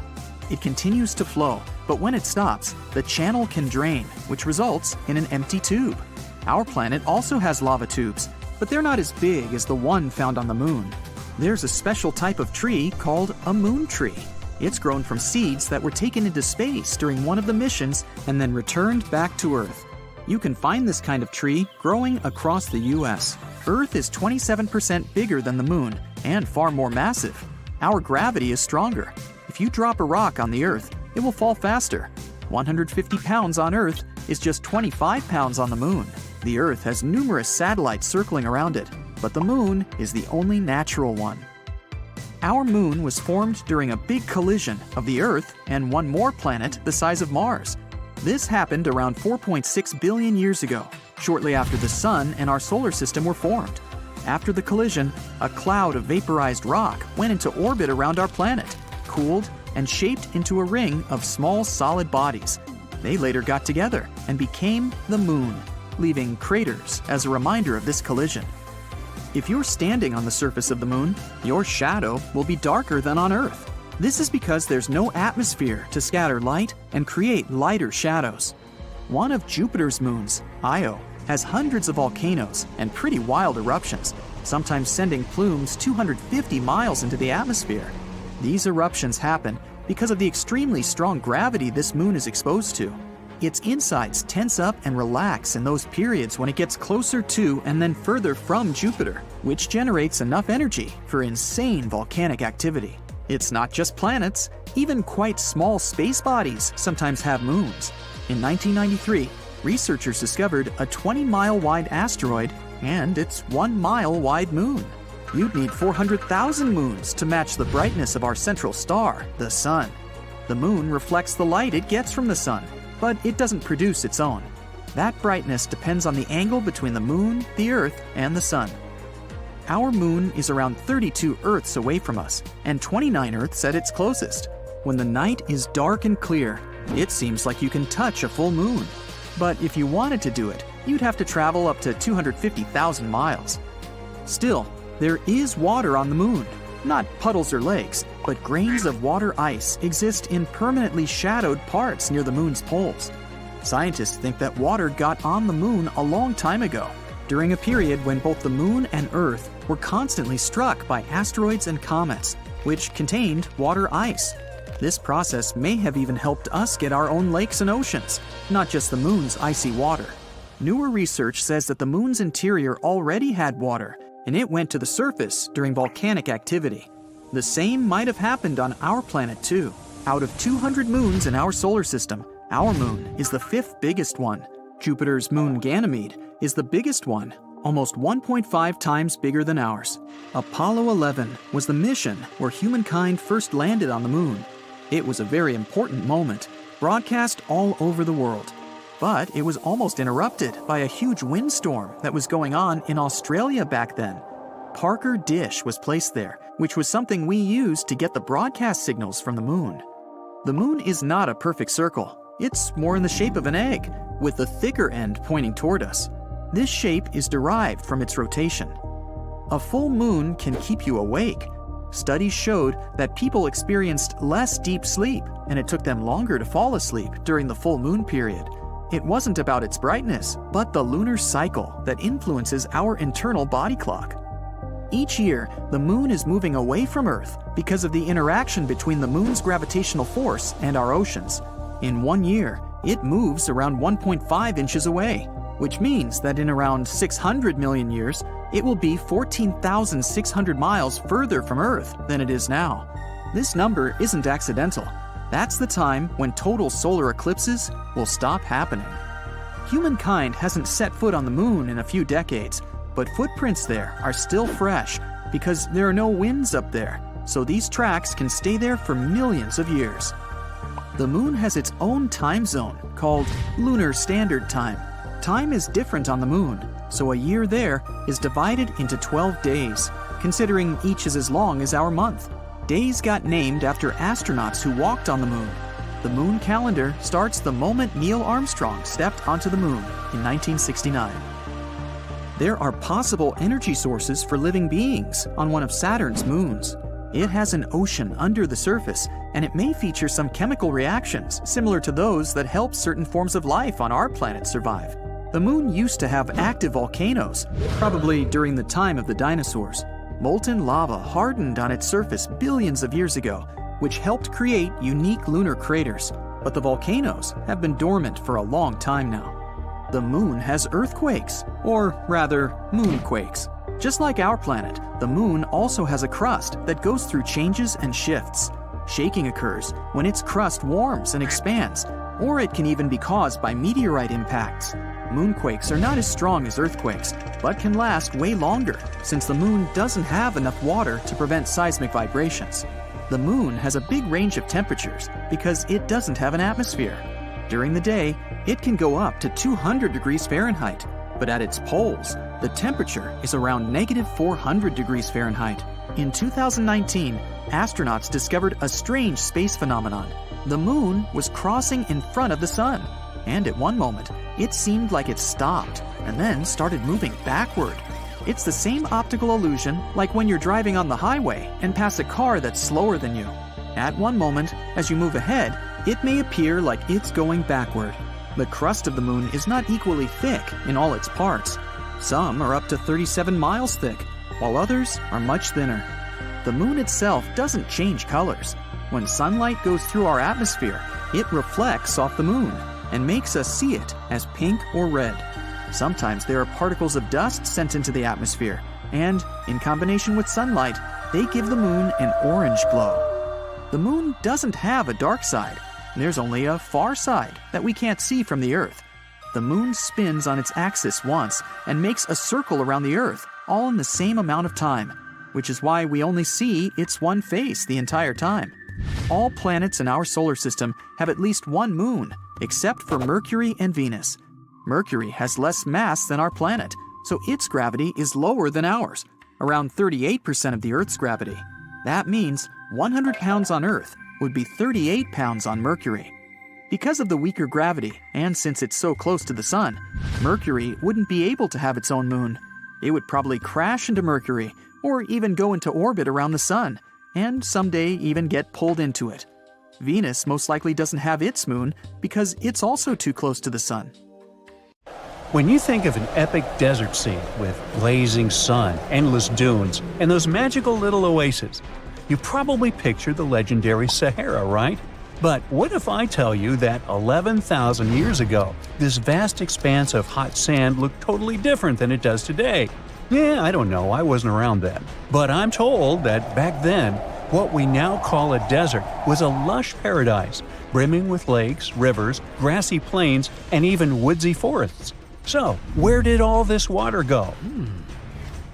There are many stories about the distant past of our planet when deserts were covered with jungles and forests, and then something happened, like changing climates or colossal earthquakes, and it all turned green lands into dunes. But how about a theory that Sahara became a desert because of humans and goats? The Sahara has seen its fair share of wet and dry drama throughout the ages, mostly thanks to little shifts in Earth's orbital tilt, causing variations in how much solar radiation hits the atmosphere. There were even times called the African humid periods, when the rain would pour in and transform the dry landscape into a bright green haven. But between 8,000 and 4,500 years ago, something really funky happened to this region. Certain areas went from humid to dry way too fast to explain it by just orbital changes. In the blink of an eye, the lush Sahara turned into the Sahara we know today. Now, if you ask scientists why it happened, they will tell you, oh, it's just poor parameterization of the data. Bet you didn't get it, did you? What? Well, right, let me translate it from scientific to common human. It means they really don't know the answer themselves, and they got a bunch of missing puzzle pieces. But as scientists sifted through ancient dirt and pollen samples, they spotted a quirky trend. Wherever there were pastoralists, also known as humans with their domesticated animals, the plant life seemed to shift. It was as if every time humans and their furry friends meandered through the greenery, they turned it into scrub and desert right behind them. Oops. Yep, chances are that by overgrazing, humans were sapping moisture out of the atmosphere, since plants give off moisture, which helps make clouds and making things even sunnier, leading to a quicker end of the humid vibes. Plus, our ancestors may have been getting a little too cozy with fire for land management, further speeding up the desert takeover. Anyway, scientists are sure that this lush Sahara would have turned back into desert eventually, even if humans hadn't shown up, thanks to Earth's natural rhythms. So there's no need to pin this abrupt change solely on humans. It could simply be about nature getting feedback from vegetation and dust cycles. It's difficult to determine what caused these changes, as it's all interconnected. During the last humid period, the Sahara was filled with hunter-gatherers. As things got a little drier, they started herding animals for food. The weather pushed people to herd cattle. It's also possible that grazing sped up the landscape degradation. So, which came first, the chicken or the egg? Or in this case, the human or the cow? It's tough to tell with the evidence we have now. Now today, it's safe to say that water is no longer that big of a problem in the Sahara, even though it's a huge desert and the times of lush forests there are long gone. But technology's got us covered. For example, the Nubian Sandstone Aquifer System, the biggest underground water stash on the planet. It's nestled beneath the Sahara Desert's eastern edge and stretches across 4 northeastern African countries – Sudan, Chad, Libya, and Egypt, covering a whopping 770,000 square miles and holding around 36,000 square miles of groundwater. Just look at the pipes transported when it was being built. It's the world's largest irrigation project. No wonder it's feasible to thrive in the Sahara today. But imagine thriving in the Sahara Desert with just one water source. Sounds like a tough gig, right? But the ancient Garamantes did just that, surviving and even thriving for nearly 1,000 years without monsoons or rivers flowing to their desert paradise. These clever folks were the trendsetters of urban life in the sands, and even the Romans couldn't help but notice their genius. While many thought they were just desert-dwelling savages, the Garamantes were busy building an empire in one of the toughest climates on Earth. But how did they do that? Well, they got crafty and dug a whole bunch of underground tunnels to tap into a massive sandstone aquifer. They were literally squeezing every drop of life from under the dunes. But recently, research showed that the Garamantes weren't just hardworking, they were pretty lucky too. The Garamantes had an underground aquifer that brought water up to a hill where they built over 500 fagaras, which are irrigation systems, some stretching as long as 2.5 miles. It was like sipping water through a straw, which let them irrigate their crops for nearly a century, especially since even a little rain would help recharge the system. But eventually, due to rain insufficiency, the aquifer ran low, and reaching it again would have meant digging more tunnels and relying on more people. That's a tough problem, considering these people were in the middle of food and water shortages. Guess I don't need to tell you what happened to the Garamantes, do I? The fall of the Garamantian culture might be linked to several factors. It may have been due to climate changes, or they may have simply used their water resources too much. Back in the day, the Sahara Desert was actually fertile agricultural land, thanks in part to the cool irrigation system the Garamantians created. But since fossil water isn't something you can replenish over time, the groundwater levels dropped pretty low. This likely played a big role in the kingdom's decline by the late 7th century CE. That sounds like someone who hit a lottery jackpot, used up all the money, and went back to their original not-so-cool job once the bank account got fully drained. Oh, by the way, even if the Garamantes left some secret wisdom messages for us, the chances are we'll never get what they wanted to tell us. Nobody really knows what language they used, and their texts are nearly indecipherable to us today. But let's go back to the Green Sahara. So it transformed into a desert about 4,500 years ago. But today, we can understand how people lived in those times in the Sahara thanks to natural parks in Africa that have the ultimate outdoor art gallery. There are well over 15,000 ancient paintings and carvings depicting everyday life from around 11,000 years ago. However, if the carvings aren't enough for you and you feel like visiting an actual green desert, all you have to do is book a flight to California. One of the most beautiful phenomenon in the world, the superbloom, takes place here. Look at all these colors – orange, green, pink. It's a miracle. Wildflowers bloom right in the middle of a hot desert after several years of rainfall in dry places. It's such a bright and colorful landscape that superblooms can be seen from space.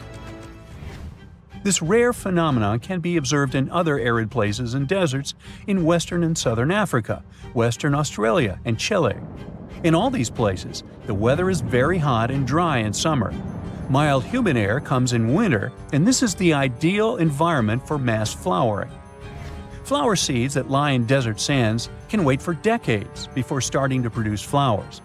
When the hot sun destroys all the weeds and grass, and the rainfall becomes enough to moisten the soil, the seeds are kind of like, well, okay, now it's our turn to play a big game.